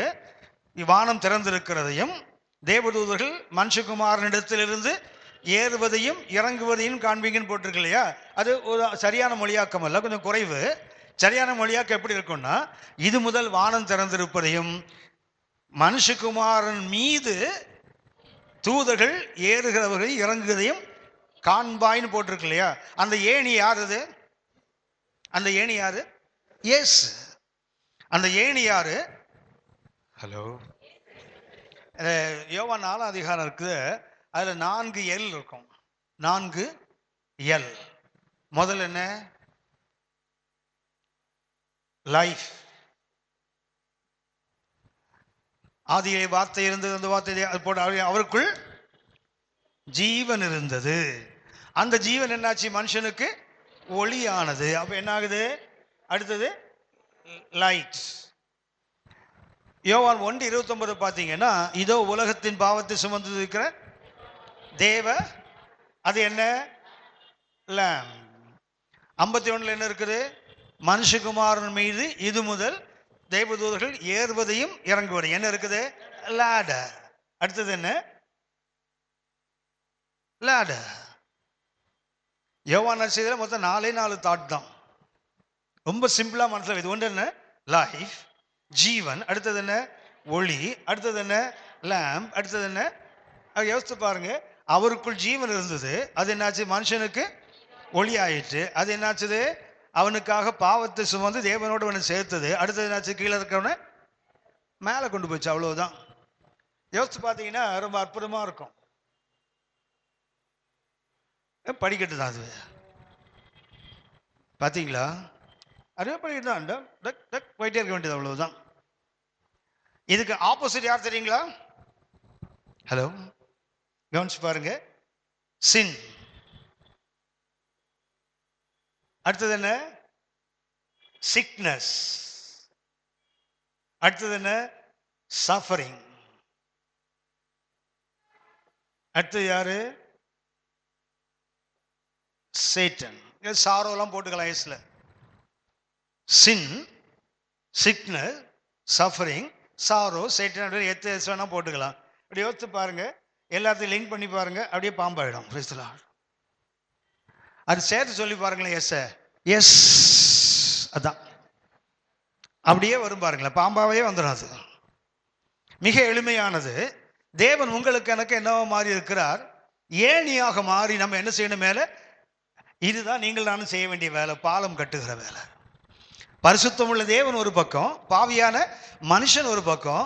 இன்னைக்கு ஆசாரிய ஊழியம் அல்லது ஊழியம் செய்றவங்க என்ன செய்யணும்? ஒரு பக்கத்தில் யாரை தொடங்குன்றதுக்கு கிருபை வேணும்? பரிசுத்தம் உள்ள தேவனை. யோபுவை கேட்டு பாருங்க, அவர் சொல்வார், எங்கள் 2 பேருக்கும் நடுவே சாமாசி பண்ணுகிற ஒரு தூதன் இருந்தால் நலமா இருக்குமே.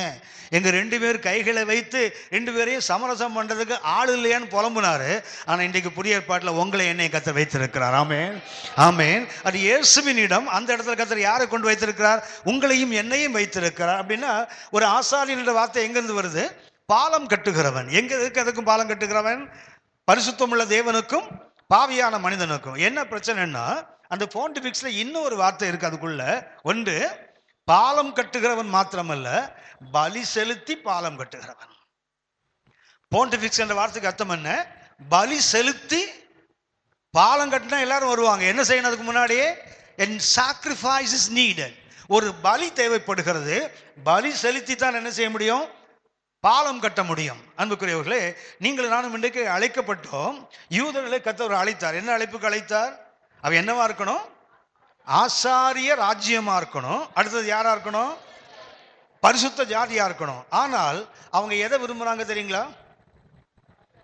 ஆசாரிய ராஜ்யத்தை அல்ல, ஆளுகின்ற ராஜ்யம். என்ன கேட்டாங்க? 1 சாமுவேல் 8ஆம் அதிகாரத்துல, புறஜாதிகளை போல எங்களுக்கு யார் வேணும்? ராஜா வேணும். புறஜாதிகளை போல எங்களுக்கு யார் வேண்டும்? ராஜா வேணும். கர்த்தருக்கு சித்தம் என்ன? இந்த ஊர்ல யார் கிடையாது? ராஜாவே கிடையாது. ஏன்னா எல்லாருமே ஆசாரியர்கள். அங்க ஒரே ஒரு ராஜா, கர்த்தர் தான் ராஜா. இஸ்ரவேலுக்கு ராஜா யாரு? கர்த்தர் தான். அங்க இருக்கிற ஒவ்வொரு குடிமகனும் யாரா இருக்கணும்? ஆசாரியனாக இருக்க வேண்டும். நமக்கு தெரியும், இஸ்ரவேல 12 கோத்திரம் இருந்ததுல்ல? இருந்ததா? அதுல எது ஆசாரிய கோத்திரம்?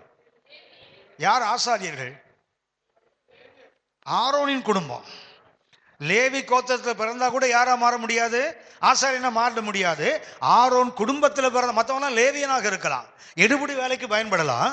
ஆனால் ஆசாரியன் இருக்கணும். எங்க பிறக்கணும்? ஆரோன் லேவி கோத்திரத்தில் பிறந்து ஆரோன் கோத்திரத்தில் பிறந்தால் தானே. அப்படின்னா 12 கோத்திரத்தில் எது ஆசாரிய கோத்திரம்?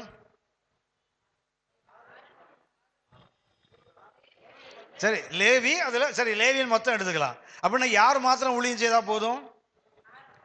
லேவி, ஆரோன் இல்லை லேவி கோத்திரம், ஆரோனின் குடும்பம், அவ்வளவுதானே. ஒரு யூதா கோத்திரம் ஊழியம் செய்ய முடியுங்களா? முடியுங்களா? தேவனுடைய திட்டம் அதுதானே. தேவனுடைய திட்டம் ஒரு கோத்திரமா இல்ல 12 கோத்திரமா? 12 கோத்திரம்.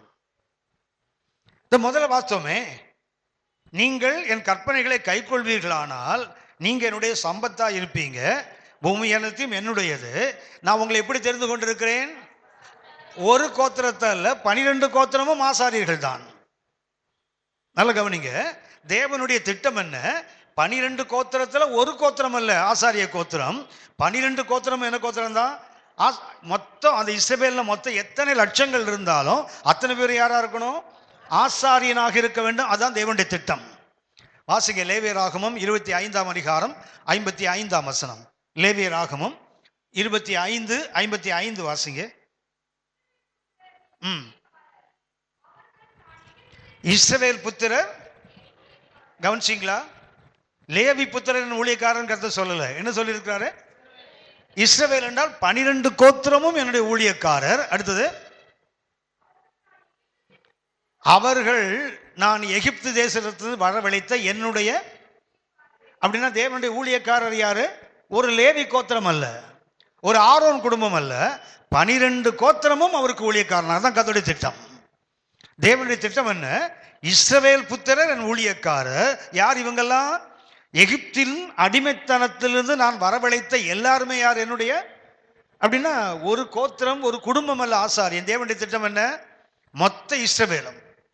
கவனிங்கள், ஒரு வசனம் நீங்க படிச்சிருப்பீங்க, புரிஞ்சிருப்பீங்க. புரியலைன்னா கொஞ்சம் இன்னைக்கு புரிந்து கொள்ளுங்கள். உபாகமம் 32:8 வாசிங்க. உபாகமம் 32ஆம் அதிகாரம் 8ஆம் வசனம். உன்னதமானவர் கொஞ்சம் என்ன கவனிங்க. உன்னதமானவர் என்ன பண்றாரு? ஜாதிகளுக்கு சுதந்திரத்தை பங்கிட்டு. கவனிங்க, இது மொத்த உலகம், சரியா? இந்த உலகத்தை கர்த்தர் என்ன பண்றாரு? பிரிக்கிறார். பிரிக்கும் போது என்ன பண்றாரு? இப்படி கவனி வச்சுங்களேன். கர்த்தர் உலகத்தை என்ன பண்றாரு? வெவ்வேறு பகுதிகளாக பிரிக்கிறார். பிரிக்கும் போது இதுக்கு ஒரு எண்ணிக்கை இருக்கும்ல, இருக்குமா? என்ன பண்றாரு? ஆதாமின் புத்திரரை வெவ்வேறாக பிரித்து, அதாவது பூமியில இவங்களுக்கு ஒரு சுதந்திரம், இவங்களுக்கு இப்படி கொடுக்குறாரு இல்லையா?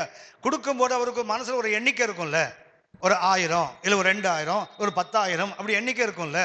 அந்த எண்ணிக்கையை எதை கொண்டு தீர்மானித்தாராம்? வாசிமா.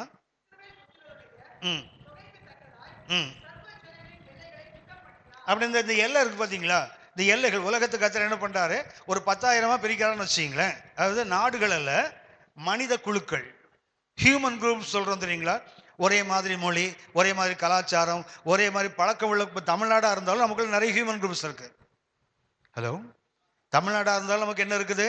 நிறைய ஹியூமன் குரூப்ஸ் இருக்கு இல்லையா? மனித குழுக்கள் இருக்குது. அவங்க கலாச்சாரம் வேற, அவங்களுடைய பண்பாடு வேற, அவங்களுடைய நாகரீகம் வேற, அவங்களுடைய ருசி வேற, அவங்களுடைய புரிந்து கொள்ற தன்மை வேற. நம்ம சொல்ற மாதிரி தமிழ்நாட்டில் ஒரு பகுதியில் போய் நான் ஒரு முறை பேசினேன். இயேசுவுக்கு ஒன்று இருதயத்தை கொடு அப்படின்னு பேசுனா அப்படியே முழிச்சு நிற்கிறாங்க. உன்னை பக்கத்தில் வந்து சொன்னாரு, அவங்களுக்கு அப்படி சொல்லக்கூடாது, இயேசுவுக்கு ஒன்று பொந்தியை கொடு. பொந்தினா இருதயம் அந்த ஊரில். அது என்ன தமிழோ எனக்கு தெரியல. பொந்தியை கொடுன்னா நமக்கு தொந்தி தான் தெரியும், பொந்தி எங்கே தெரியும் நமக்கு. நான் சொன்னேன் பொந்தின்னா என்னன்னு கேட்டால், எங்கன்னா ஜவாது ஹில்ஸில் ஒரு ஏரியா, என்எம்எஸோட ஒரு மிஷினரி தளம் அங்கே இருக்குது, ஜம்னா மருத்துவர் அந்த இடத்துக்கு பேர். அங்கே போய் பேசின போது தான் திங்கக்கிழமை அங்கே ஒரு பெரிய மார்க்கெட் கூடும். அங்கே தான் அந்த எல்லா ட்ரைபல் பீப்புளும் வராங்க. அந்த ஊரில் புது சட்டையே நம்ம ஊரில் கிழிஞ்சி வாங்கிட்டு போகிறாங்க துணி, அதை ஒட்டு போட்டு தைக்கிறான் தெரியுங்களா, அதுதான் புது துணி அந்த மார்க்கெட்டில் விற்கிறாங்க. அங்கே நின்று பேசும்போது தான் இயேசுக்கு நிறுவனத்தை கொடுன்னா அவன் சொல்கிறான். அப்படி சொல்கிறான், புரியாது ஜனங்களுக்கு. உன் பொந்தியை கொடுன்னு கேட்கணுமா அப்படின்னா, மொழியிலேயே இவ்வளோ தமிழ் தான் பேசுகிறாங்க, மொழியில் இவ்வளோ மாறுபாடு அப்படின்னா, ஒரே மாதிரி பழக்க வழக்கம் உள்ள பேர் தான் ஒரு மனித குழு, ஹியூமன் குரூப் என்று சொல்வார்கள். கர்த்தர் என்ன பண்ணுறாரு, நல்ல கவனிங்க. 2 புத்திரர் இருக்காங்க பாருங்க. ஒன்று யாரு? ஆதாமின் புத்திரர். இன்னொரு யாரு? இஸ்ரவேல் புத்திரர். அந்த உபாகமம் 32ஆம் அதிகாரம் 8ஆம் வசனத்தை வாசித்து பாருங்க. 2 புத்திரர் இருக்கிறான் பாருங்களேன்.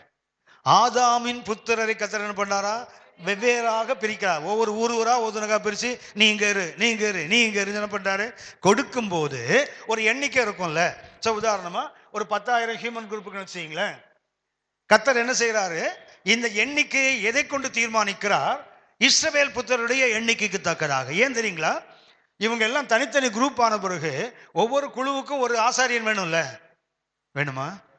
ஒவ்வொரு குழுவுக்கு யார் வேணும் அப்படின்னா 10,000 ஹியூமன் குரூப்பு, 10,000 இஸ்ரவேல் புத்திரன். அதுக்கு அர்த்தம் என்ன? ஒவ்வொரு குரூப்புக்கும் ஒரு ஆசாரியன். யாரு? ஒவ்வொருத்தனும் யூதன். ஹலோ, தேவனுடைய திட்டம் என்ன தெரியுங்களா? ஏன் அவன் அப்படி பிரிக்கிறார்? நீ யாரு? ஆசாரிய ராஜ்யம். அடுத்தது யாரு? பரிசுத்த. 2 தகுதி. ஒன்று என்ன, உலகத்தை நான் மொத்தமா பிரிக்க போகிறேன். பிரிக்கும் போது ஒவ்வொன்றுக்கும் யார் வேணும்? ஒரு ஆசாரியன் வேணும். அந்த ஆசாரியன் யாரா இருக்கணும்? யூதனாக இருக்க வேண்டும். ஸோ அதுதான் தேவனுடைய திட்டம்.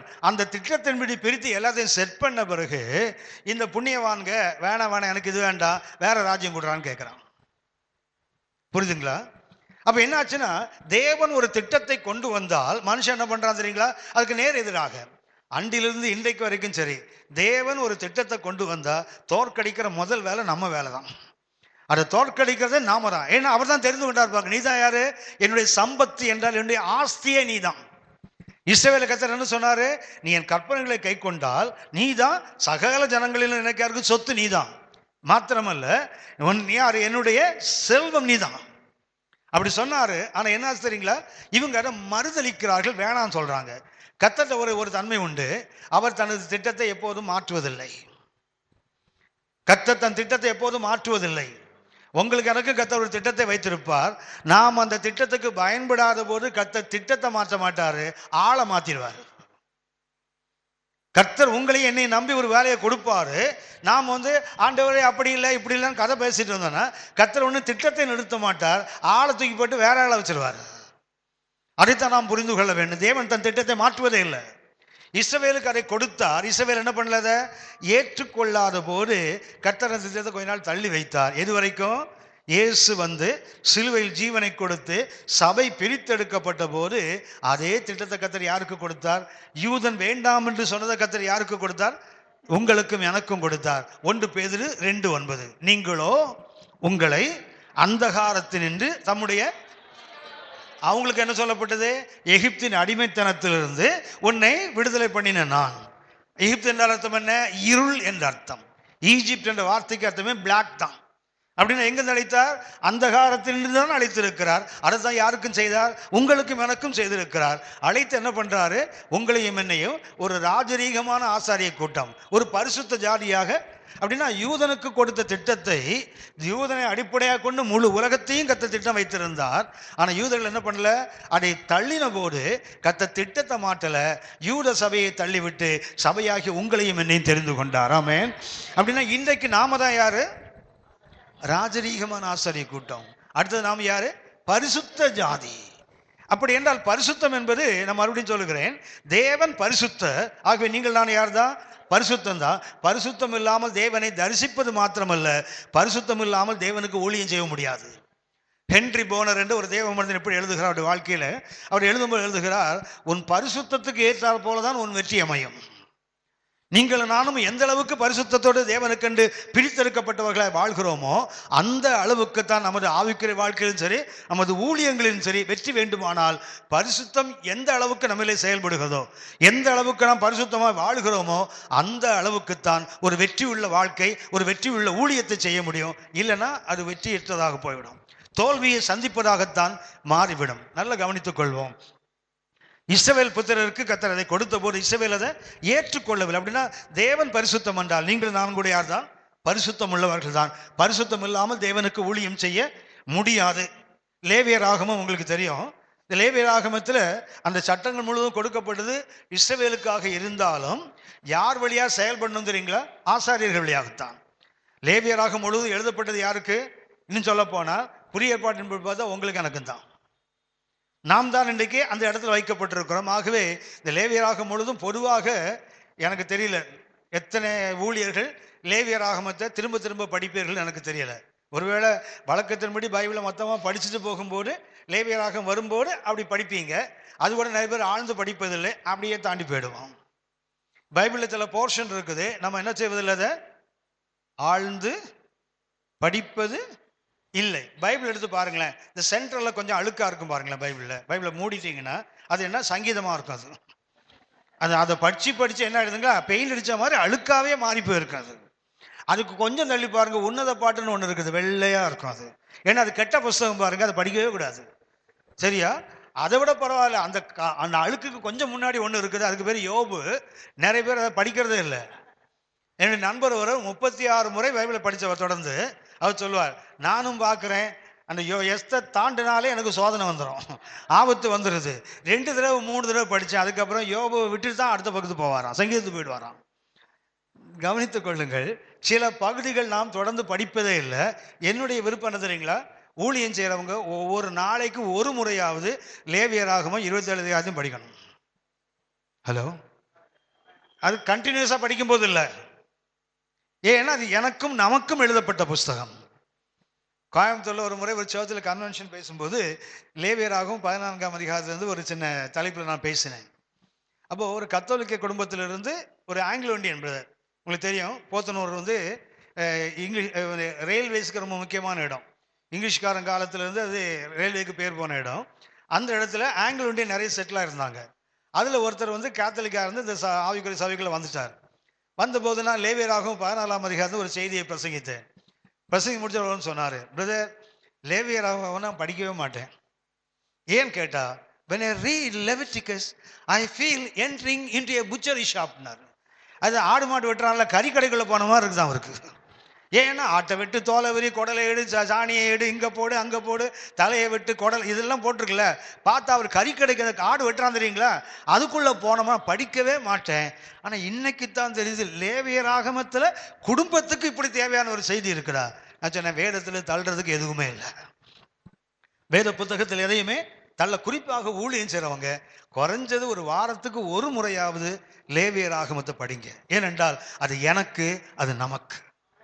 ஆமென், ஆமென். உட்காந்துருக்கு பார்த்தாலே தெரியாது, படிச்சு தான் மறுவேளை பார்ப்பீங்க மாதிரி தான் தெரியுது.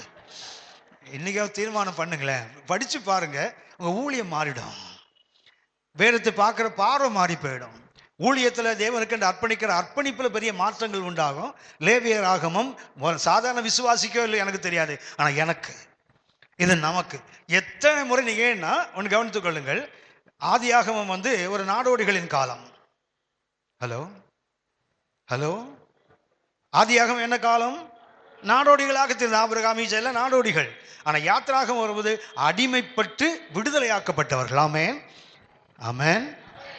விடுதலை ஆக்கப்பட்டவனுக்கு அடுத்தது என்ன தெரியுங்களா? லேவியராகமம். அதுக்கு அர்த்தம் என்ன?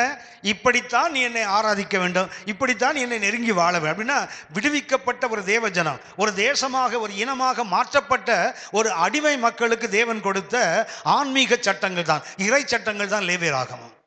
ஆகவே அவங்களுக்கு மாத்திரம். இன்னைக்கு நீங்களாம் அப்படிதான். ஒரு நாள் நாடோடிகளாக இருந்தோம், பயங்கரமான குழியிலும் சேற்றிலும் கிடந்தோம், அடிமைத்தனத்தில் இருந்தோம். கர்த்தர் நம்மை தூக்கி எடுத்தார், கண்மலையுமே நிறுத்தினார், அடிகளை உறுதிப்படுத்தினார், அவரை துதிக்கும் புது பாட்டை வாயில போட்டு வச்சிருக்கிறாரு. இப்ப என்ன செய்யணும்? நீங்களும் நானும் லேவியர்களாக, ஆசாரியர்களாக, தேவனை உலகத்துக்கு காட்டுகிறவர்களாக மாற வேண்டுமானால் எதை பற்றி ஒரு தெளிவான அறிவு வேண்டும்? லேவியராகும். வருகை தாமதித்தான் நமக்கு லேவியராகும் தான் கருத்துக்களை பேச விரும்புகிறேன். அதுக்கு முன்பாக சில கருத்துக்கள் நான் பரிசுத்தத்தை குறித்து நான் உங்களுக்கு சொல்லிவிட்டு கடந்து போகிறேன். தேவன் பரிசுத்தம், ஆகவே நீங்களும் நானும் பரிசுத்தம்.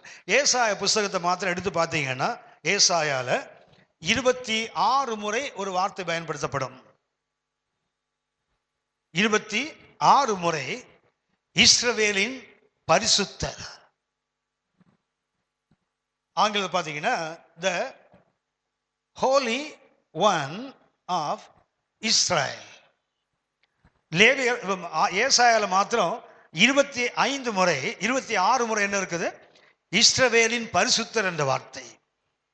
அடுத்தது அந்த வெறும் த ஹோலி ஒன் 5 முறை அதே ஏசாயால.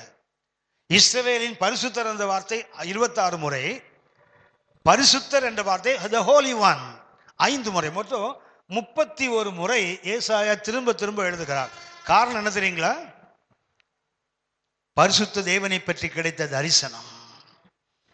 அவருடைய ராஜாவுடைய கண்கள் கண்டபோது என்னாச்சுது? அவன் உதடுகள் பரிசுத்த அந்த பலிபீடத்தின் அக்னியால் சுடப்பட்ட போது அவர் என்ன பண்றாரு? பரிசுத்தம் உள்ள தேவனை தரிசித்தார். அவருக்கு என்ன ஆயிட்டு? ஐயோ, நானும் பரிசுத்த குலைச்சல் உள்ளவன் ஆயிட்டே. இஸ்ரவேலின் பரிசுத்தரை காணும் போது நமக்குள்ள ஒரு மாற்றம் என்ன தெரியுங்களா? நாமும் பரிசுத்தராக மாற வேண்டும் என்ற ஒரு எண்ணம் தானா வந்துடும். பரிசுத்தம் உள்ள தேவனை தரிசிக்க என்ன ஆயிடும்? ஞாபகம் இருக்கும். ஏசாயால 1-5 வரைக்கும் பார்த்தீங்கன்னா 8 முறை ஏசாயா சொல்லுவார் ஐயோ என்ற வார்த்தை. 8 முறை மற்றவங்களுக்கெல்லாம் ஐயோ சொல்லுவார். ஆனால் தேவனை தரிசித்த போது ஐயோ அதமானேன். அப்படின்னா பரிசுத்தமுள்ள தேவனை தரிசிக்கிற வரைக்கும் நம்மகிட்ட என்ன இருக்கு தெரியுங்களா? சுய பரிசுத்தம். அவரை விட நான் பரவாயில்ல, இவரை விட நான் யோக்கியன், அவரை விட நான் உண்மை உள்ளவன், இந்த வசனத்துக்கு நான் இப்படிதான் சொல்லிட்டு இருப்பேன். எது வரைக்கும்னா இந்த பரிசுத்தம் உள்ள ஒரு தேவனை சந்திக்கும் வரைக்கும். பரிசுத்தம் உள்ள தேவனை சந்தித்த போதுதான் தெரிஞ்சது நான் இவ்வளவு குறைவுள்ளவனா, நான் இவ்வளவு அசுத்தம் உள்ளவனா. எப்ப தெரிஞ்சது தெரியுங்களா? பரிசுத்த தேவனை சந்திக்கும் போதுதான், அந்த தரிசனத்தை பெற்றுக்கொள்ளும் போதுதான். ஆகவே இந்த பரிசுத்தம் என்பது உங்களுடைய வாழ்க்கையில ஒரு தரிசனமாகவே மாற வேண்டும். தரிசனமாக மாறினால்தான் என்ன தோணும் தெரியுங்களா? இவ்வளவு பரிசுத்தம் உள்ள தேவனா. யோசித்து பாருங்க. வெளியே போய் சூரியன் அப்படி கொஞ்சம் அப்படி அண்ணாந்து பாருங்க, பார்த்துட்டு அந்த வெளிச்சத்தை பார்த்துட்டு உலகத்தை பாருங்க, எல்லாம் பச்சையா தெரியும்.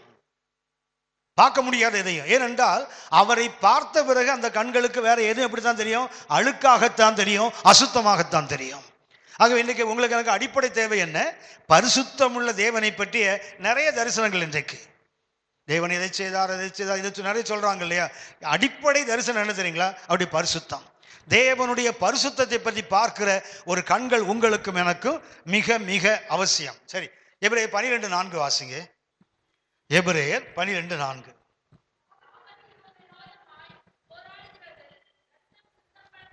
சாரி 14. எபிரேயர் 12:14. யாவரோடும் சமாதானமாய் இருக்கவும். அந்த நாடுங்கள் போட்டு தெரியுங்களா? Make every effort. என்ன செய்யணுமா? எல்லா விதமான பிரயாசங்களையும். பரிசுத்தமா இருக்க வேண்டுமா? என்ன? Make every effort. பரிசுத்தமா இருப்பது பரிசுத்தமா தானா வந்துடுறது இல்லை. என்ன பண்ண வேண்டும்? யாவரோடும் சமாதானமா இருக்க நாடுங்கள். அடுத்து என்ன போட்டிருக்குது? பரிசுத்தமா இருப்பது கிடைச்சு மேக்கிங் எவ்ரி எஃபர்ட். அதாவது என்னென்னலாம் பிரயாசம் பண்ண முடியுமோ பரிசுத்தமா இருப்பதற்கு அத்தனை முயற்சிகளையும் நீங்கள் நானும் செய்ய வேண்டும் என்று வேறும் சொல்லுங்க. ஏனென்றால் நான் சொன்னேனே, அந்த குவாதோஸ் அல்லது ஹாகியோஸ் வார்த்தை சொன்னேன் இல்லையா? அதுக்கு அர்த்தம் என்னவென்றால் பிரித்தெடுக்கப்பட்டு தேவனுக்கென்று அர்ப்பணிப்பது. அது செட் அப்பார்ட் ஃபார் காட். ஹாகியோஸ் அல்லது அந்த குவாதிஷ் என்ற வார்த்தைக்கு அர்த்தம் செட் அப்பார்ட். பரிசுத்தம் என்பது என்ன? Set apart to God. அதாவது இந்த பெண் கூட இருக்கலாம், இதை என்ன செய்ய முடியும்? பரிசுத்தப்படுத்த முடியும். எதுக்கு? இது தேவனுக்கு மாத்திரம் எழுதுறதுக்கு. Set apart. அது ஹாகியோஸ் அல்லது குவாதிஷ் என்ற அர்த்தம் என்ன? இந்த பெண்ணை நான் என்ன செய்ய மாட்டேன் வேற எதுக்கும், இது கர்த்தருக்கு மாத்திரம். இப்போ நாங்கள் வந்து எழுதிட்டு போறோன்னு வச்சுங்களேன், பின்னாடி ஒரு குழந்தை வந்து என்ன பண்ணோம்? ஒரு குருவி படம் வரையும்ல, அந்த பெண் எடுத்து வரையுமா? வரையும். பிள்ளைகள் ஏழு பண்ண தெரியுங்களா? ஒரு போர்டு ஒரு பெண் தான் என்ன பண்ணோம்? அது மாதிரி ஒரு மைக்கை வச்சுட்டு போங்க வந்து ஹலோன்னு சொல்லி பார்க்காதுக்கு பார்த்துருக்கீங்களா? சின்ன குழந்தைகள் நிறைய பெரிய குழந்தையும் அப்படி இருக்குது. ஏன்னா அவங்க சத்தத்தை அவங்க இது வரைக்கும் மைக்கில் கேட்டிருக்க மாட்டாங்க. ஒரு ஆசை, எப்படித்தான் நம்ம சத்தம் மைக்கில் வருது. தப்பி தவறி அந்த ஆசாமிகிட்ட மைக்கை கொடுத்தீங்க, இன்னைக்கெல்லாம் மைக் கையில் கிடைக்காது. சகோதரா மலையிலையோ ஆமேன் அவ்வளவுதான். சிலர் பார்த்துருக்கீங்களா, ஜெபம் பண்ண சொல்லி கொடுத்தீங்கன்னா ஹல்லேலூயா சோதரேன் பார்த்துறீங்களா, ஒரு கிக் அவருக்கு ஏறிடும். நம்ம சத்தமா இது அவ்வளோ சீக்கிரம் மைக்கை வாங்க முடியாது. அப்புறம் என்ன பண்ணணும், ஒரு சப்ளிமெண்ட்ரி ப்ரேயர் குரூப் ஒன்று ஸ்டார்ட் பண்ணி ஆண்டவரே அந்த ஆள் கையிலேருந்து மைக்கை பிடுங்கி கூட ஆண்டவரேன்னு ஜெபம் பண்ண வேண்டியதாக இருக்கும். உன்னை பார்த்தா ஒரு சிலருக்கு ஒரு மாதிரி ஒரு ஆசை வந்துடும். குழந்தைகளுக்கு அந்த பெண்ணுங்க வச்சுட்டு போனால் என்ன தோணும், சின்ன பிள்ளை என்ன பண்ண ஒன்று ஒரு காக்கா படம் வரையும். அதான் ரொம்ப ஈஸியில், ஒரு நாவை போட்டு இப்படி இழுத்தா என்ன ஆகிடும், காக்கா ஆகிடும்ல. அது ரொம்ப ஈஸி. பார்த்தீங்கன்னா ஒரு யானைப்படையும், ஒரு குழந்தை யானைப்படையும் வரையும்.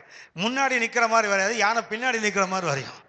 ஏன்னா ரொம்ப ஈஸி. யானை பின்னாடி நிற்கிற மாதிரி இப்படி ஒரு ரவுண்டு போட்டிங்கன்னா யானை, ஒரு வால் இப்படி போட்டிங்கன்னா யானை ஆகிடும், அவ்வளோதான். அது அப்படியானால் ஒரு பொருளை நாம் தேவனுக்கென்று அர்ப்பணித்த பிறகு என்ன பண்ணக்கூடாது, திரும்ப எடுக்கக்கூடாதுல்ல. நிறைய பேர் பார்த்து, சில ஆசாமி நிறைய இல்லை, ஒரு சிலரை நான் பார்த்துருக்கேன், தசம பாகம் எடுக்கிறாங்க இல்லையா, எடுப்பாங்களா? ஓஹோ, நீங்களாம் வாங்குற ஆளுங்களா, தான் அப்படி உட்காந்துருக்கீங்க. கொடுக்குற ஆளும் ஆமான்னு சொல்லியிருப்பீங்களே. Praise the Lord. கவனிங்க, இந்த தசம பாகத்தை எடுத்து என்ன பண்ணுவாங்க தெரியுங்களா, பத்திரமா ஒரு இடத்துல வச்சுருப்பாங்களாம். எடுத்தன்னா அடுத்த வேலை என்ன வேலை, கொடுக்குற வேலை தானே. ஹலோ, எடுத்தா என்ன செய்யணும், அதை எங்கள் சர்ச்சில் சில அங்கத்தினர்கள் எனக்கு தெரியும். அவங்க எப்படி தெரியுங்களா, சேலரி வாங்கிட்டு வீட்டுக்கு போக மாட்டாங்க, நேராக சபைக்கு வருவாங்க. வந்து ஜெபம் பண்ணி சர்ச்சிலேயே அந்த கவரை ஓப்பன் பண்ணி ஊழியக்காரனு கொடுத்து தான் வீட்டுக்கு போகிறாலாம் நான் பார்த்துருக்கேன். இது ஒரு கூட்டம்னா, இன்னொரு கூட்டம் என்ன தெரியுங்களா, தசமபாகத்தை ஒரு உண்டியலில் போட்டு வைப்பாங்க. எதுக்குன்னா, இவங்க வீட்டுக்கு யார் யாரெல்லாம் வர்றாங்களோ ஊழியக்காரங்க, அவங்களுக்கெல்லாம் என்ன பண்ணுவாங்களாம், கொஞ்சம் கொஞ்சம் கொடுப்பாங்களாம். அது தசமபாகம் கொடுக்கல. இன்னொரு விதம், நான் அங்கே வரல, சரியா, நான் உங்களுக்கு தெரியும், நான் 28 வருஷமாக ஒரு சபையில் விசுவாசியாக இருக்கிறேன். தாம்பரத்தில் பிலடெல்ஃபியா என்ற சபை மூலம் தான் நான் ரட்சிக்கப்பட்டேன் 1984 கடைசியில். இன்றைக்கி 2012 ஆயிடுச்சு. இத்தனை ஆண்டுகள் அந்த ஒரே சபையில் தான் விசுவாசியாக இருக்கிறேன். இன்றைக்கு வரைக்கும் நான் அந்த சபைக்கு தசமபாகம் கொடுக்குறேன். ஆனால் இதுக்கு மேலே இன்னொரு தசமபாகம் மற்றவங்களுக்கு காணிக்கை கொடுப்பேன், மற்ற ஊழியங்களுக்கு கொடுப்பேன், மற்ற ஊழியங்களுக்கு செலவு பண்ணுவேன் அந்த கொண்டு. ஆனால் அதிலிருந்து காசு எடுக்க மாட்டேன். ஆனால் சில ஆசாமிகள் நான் பார்த்துருக்கேன், எடுத்து என்ன பண்ணுவாங்கன்னா தனியாக வச்சுருப்பாங்க. இவங்களுக்கு யார் யாரெல்லாம் வீட்டுக்கு வராங்களோ அவங்களுக்கெல்லாம் என்ன பண்ணுவாங்களா, கொஞ்சம் கொடுப்பாங்களாம். கொடுக்கும்போது கொஞ்சம் மீதி இருக்கும்ல, அதில் இருக்கும் தானே. நம்ம மாத கடைசி வரும்போது நம்ம கொஞ்சம் உரைக்கும்ல. உடனே என்ன பண்ணணும், ஒரு பேப்பர் எடுத்து இன்றைக்கு டேட்டை போட்டு இன்றைக்கு 200 ரூபாய் கர்த்தருடைய பணத்தில் எடுத்து விட்டேன்னு சொல்லிட்டு உள்ளே போட்டு துட்டு எடுத்துறது. மாத கடைசியில் பார்த்தீங்கன்னா அங்கே பணம் இருக்காது, வெறும் துண்டு தான் கிடக்கும், எடுத்த துண்டெல்லாம் கிடைக்கும். கவனித்துக் கொள்ளுங்கள், கர்த்தருக்கென்று அர்ப்பணித்ததை திரும்ப எடுத்தால் அது பரிசுத்தம் அல்ல. யோசித்து பாருங்க, எரிகோவுக்குள்ள போனாங்க இல்லையா, எரிகோ கோட்டை விழுந்தது, உள்ள என்ன பண்ணாங்க, அக்னிக்கு நிற்கக்கூடியது என்ன செய்யணும், அதை எடுத்து விட வேண்டும். அக்னிக்கு நிற்கக்கூடாத மரங்கள் தோலை என்ன பண்ணும், எரிச்சிடணும். அந்த அக்னிக்கு நிற்கக்கூடியதுக்கு பேர் என்ன, கர்த்தருக்கு பரிசுத்தம். அந்த எரிகோலேருந்து எடுத்தது என்ன, கர்த்தருக்கு பரிசுத்தம். ஆனால் அந்த கர்த்தருக்கு பரிசுத்தத்திலிருந்து கொஞ்சம் எடுத்தா அது தீட்டு, அது சாபத்தீடுன்னு பைபிளில் போட்டிருக்குது. அப்படின்னா ஒரே பொருள் தான், கர்த்தருக்கென்று கொடுக்கும் போது அது என்ன, ஹோலி அன்டு காட். அதுல இருந்து எடுக்கும் போது என்ன, சாபத்தீடு, வீட்டுக்கும் குடும்பத்துக்கும் தனிப்பட்ட வாழ்க்கைக்கும். பரிசுத்தம் என்பது என்ன, ஹாகியோஸ் அல்லது குவாதிஷ் என்ற வார்த்தைக்கு அர்த்தம் என்ன, செட் அப்பார்ட் டு காட். தேவனுக்கென்று ஒன்றை அர்ப்பணித்து விட்டோம். யோசித்து பாருங்க, சில ஆண்டுகளுக்கு முன்னாடி கருணாமூர்த்தின்னு ஒரு இயேசுநாத படம் வந்தது, பார்த்துருக்கீங்களா? இந்த கருணாமூர்த்தி படத்தில் அது ஒரு நான் பிப்ளிக்கல், வேதத்துக்கு மாறான ஒரு கருத்து இருக்கும். இயேசுநாத ஊழியம் செய்யும்போது திடீர்னு நாள் வீட்டுக்கு போயிடுவார், பார்த்துருக்கீங்களா? இயேசுநாதர் எங்கே போயிடுவார், இயேசுநாதர் வீட்டுக்கு போயிடுவார். மரிய எண்ணெய் ஓடி வருவாங்க, எல்லாம் ஓடி வருவாங்க, மகனே ஊ அப்படிலாம் பண்ணுவாங்கல்ல. It is unscriptural. என்றைக்கு இயேசு ஞானஸ்நானம் பெறுவதற்கு நாசரேத்திலிருந்து புறப்பட்டு யோர்தான் நதிக்கு வந்தாரோ அதுக்கப்புறம் திருப்பி அவர் வீட்டுக்கு போகல. ஆமென் சொல்லுங்க. என்ன செய்யல அவர் வீட்டுக்கு? ஆனா அது கேத்தலிக் வெர்ஷன். கத்தோலிக்கர்களுடைய பாரம்பரியம் என்ன தெரியுங்களா, இயேசுநாதர் அப்பப்போ பைபிள் எப்படி சொல்லல, அவங்க தேடி வந்தாங்களே தவிர இவர் தேடி போகல. ஆமென். தேடி வந்தவங்களை கூட இயேசு பார்க்கல. தேடி வந்தவங்க கூட என்ன சொன்னாரு, யார் எனக்கு சகோதரன், யார் எனக்கு சகோதரி, யார் எனக்கு தாய், பிதாவின் சித்தத்தின்படி செய்கிறவன் தான் என் குடும்பம் என்று சொன்னார். இவரா உள்ள வீட்டுக்குள்ள போய் நுழைஞ்சிருப்பாரு. தேவனுக்கென்று ஒன்றை அர்ப்பணித்து விட்டால் நோ டேக்கிங் பேக், அதை திரும்ப எடுக்கிற வழக்கம் வேதத்தின்படி அல்ல. சாமுவேல் என்று பிள்ளை ஆண்டார். உங்களுக்கு தெரியும் தானே? தெரியுங்களா? ஆனால் அந்த அம்மா எப்போ கொண்டு ஒப்பு கொடுத்தாங்க தெரியுங்களா? பால் மறந்த. வாசிங்க 1 சாமுவேல் 1:24 வாசிங்க. 1 சாமுவேல் 1:24. கவனிச்சிங்களா? பால் மறந்த பிறகு அல்ல, பால் அதுக்கத்தனா அவனா நிறுத்தல, இந்த அம்மா கம்பல் பண்ணி நிறுத்த வச்சுட்டாங்க. அவன் பால் மறக்கல, பால் மறக்க பண்ணின பின்பு யூதர்களுடைய அந்த வீனிங் பீரியட், பால் கொடுக்கிற பருவம் ஏறக்குறைய 5 வயது வரை. ஒரு யூத தாய் தன் பிள்ளைக்கு 5 ஆண்டுகள் 5 நாள் கொடுக்க மாட்டேங்குது. நம்ம ஒரு அம்மா, நம்ம ஒரு அம்மாவுக்கு ஒன்று தான் தெரியும், அந்த அம்மா மாதிரியே கண்ணீர் வடிக்க தெரியும். எந்த ஜபம் கொடுத்து போனா ஒன்று அண்ணாள் தண்ணீரை தண்ணீரை போல ஊட்டி விட்டாலாம். வீட்டில் ஊற்றுறது பார்த்தாலும் சபையில் வந்து ஒரு நதியே ஊட்டுது. அது அன்னாள் செய்தது போல செய்கிறவ. மற்றதெல்லாம் என்ன பண்ணா, பிள்ளையை பால் மறக்க பண்ணின பின்பு, பிள்ளை மறக்கல, அது பால் குடித்து கொண்டு இருக்கும் போதே யோசிக்கிறா, ஏன் I must give to my God early as possible. எவ்வளவு சீக்கிரமாய் ஆண்டவருக்கு கொடுப்பேனோ அவ்வளவு சீக்கிரமா கொடுப்பது. She gave early. அடுத்து என்ன பண்ணாங்க? She gave more.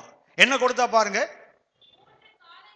ஒரு காளை கொடுத்தா போதும், 3 காளை கொடுத்திருக்கிறா. அடுத்தது ஒரு மரக்கால் ஏறக்குறைய 25 லிட்டர் கிட்ட வரும், அவ்வளவு மாவு. ஒரு துரி திராட்சை என்பது 22 லிட்டர். இவ்வளவு கொடுத்திருக்கிற. ஆக்சுவலா இவ்வளவு கொடுக்க வேண்டாம், இதுல 10ல் 1 கூட கொடுக்க வேண்டிய அவசியம் இல்லை. இவன் என்ன பண்றா தெரியுங்களா? பிள்ளையை கொடுக்கும் போது இதெல்லாம் சேர்த்து கொடுக்கிறா. அவனையும் கூட்டிக் கொண்டு போனால் பிள்ளை என்னவா இருக்குது? இன்னும் குழந்தையாவே இருக்குது. வாசிமா. சரி, 28ஆம் வசனம் வாசிங்க. 28.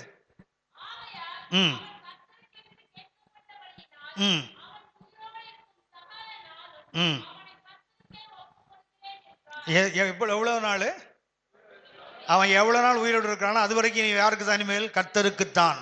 யாருக்கு கிடையாது? எனக்கு அல்ல. என் பிள்ளை தானே. அப்பப்போ வந்து இந்த ஹாஸ்டல்ல இருந்து பிள்ளைங்களை கூட்டு போய் ஆள் வந்துறீங்களா? ஹாஸ்டல்ல இருந்து அந்த அப்பா அம்மா எல்லாம் இருக்குது, அது பாட்டுக்கு ஒழுங்கு ஹாஸ்டல் உட்காந்துருக்கும், அது நிம்மதியா இருக்கும். சனியன்கள் விட்டு தொலைஞ்சோண்டா, அம்மாட்ட இருந்து ஒளிஞ்சோண்டா, அப்பாட்ட இருந்து ஒளிஞ்சோண்டா நிம்மதியா இருக்கும். இவன் அங்கேயும் நிம்மதியா இருக்க விட மாட்டான். அப்போ போய் வெட்டி பார்த்து என்ன பண்ணுவான்? மூக்க நுழைச்சி டீச்சர் திட்டு வாங்கி, வார்டன் திட்டு வாங்கி, ஒரு ஓன் ரிஸ்கில் எழுதி கொடுத்து பிள்ளைய கூட்டு வருவான்ல, அது வரவே விரும்பாது. அங்கே நிம்மதியா 3 வேளை சாப்பிட்டு உட்காந்துருக்காது. இங்கே வந்தேன்னா பழைய சாப்பிடு, இதை சாப்பிடு, புளிச்சு போனது சாப்பிடு. அங்கே அப்படி கிடையாது, எல்லாம் அப்படி மணி அடித்தா சோறு, அந்த மாதிரி இடத்துல கூட்டு வருவான்ல. அண்ணால் அப்படி செய்யலை. உயிரோடு இருக்கும் நாளெல்லாம் அவன் கர்த்தருக்கென்று கேட்கப்பட்டபடியால்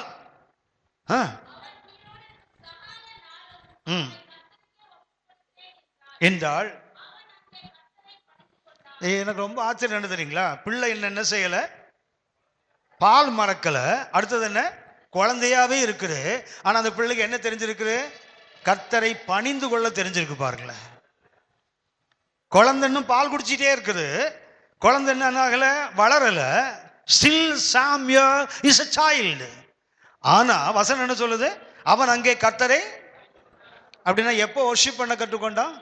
பால் மறக்க பண்றதுக்கு முன்னாடி அந்நாள் எதை கற்றுக் கொடுத்தா? How to worship the Lord. நம்ம சபைகளில் பார்த்தீங்கன்னா இந்த தொட்டில் கட்டி விடாத கதை தான் சபைகளில் பார்த்துருக்கீங்களா? ஒரு க்ரஷ் ஒன்று வைக்கல, அவ்வளவுதான். பார்த்தீங்கன்னா வரிசையாக ஒரு தொட்டில். என்னென்னா குழந்தை அழுதா என்ன பண்ணுவோம்? துள்ள போட்டு இப்படி ஆட்டணும்ல.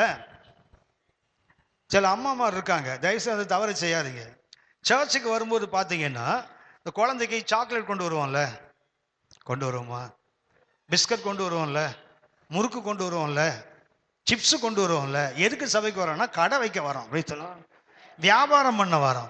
குழந்தைக்கு வெயிட்டே 3 கிலோன்னா அதுக்கு கொண்டு வர சிப்ஸு முறுக்கு 6 கிலோ வெயிட் இருக்கும். ஐயங்கார் பேக்கரியில் பாதியை காலி பண்ணிட்டு வந்துடும். எதுக்கு? சர்வீஸ்க்கு போகிறாங்களா? அதுக்கு எதுக்கு? கவனிச்சு பாருங்க. ஒரு குழந்தைக்கு கொண்டு வந்தீங்கன்னா சபையில் 10 வண்டு இருக்குது இல்லை, நண்டு இருக்குது இல்லை, அது சும்மா இருக்குமா அந்த நண்டு? இது வேற என்ன பண்ணும்? சும்மா சாப்பிடாது, டிஸ்பிளே காட்டிட்டு நெருக்கணும், அவ்வளோதான். அது அவங்க அம்மாவை கடிக்கணும்னு இதை பிடுங்கும்ல. சபை கடைசியில் என்ன ஆகிடும்? WWF மாதிரி பாக்ஸிங் சண்டையாக மாறி போயிடாது, சபையாக இருக்காது. சபை என்றால் அதுக்கு ஒரு ஒழுங்கு இருக்குது.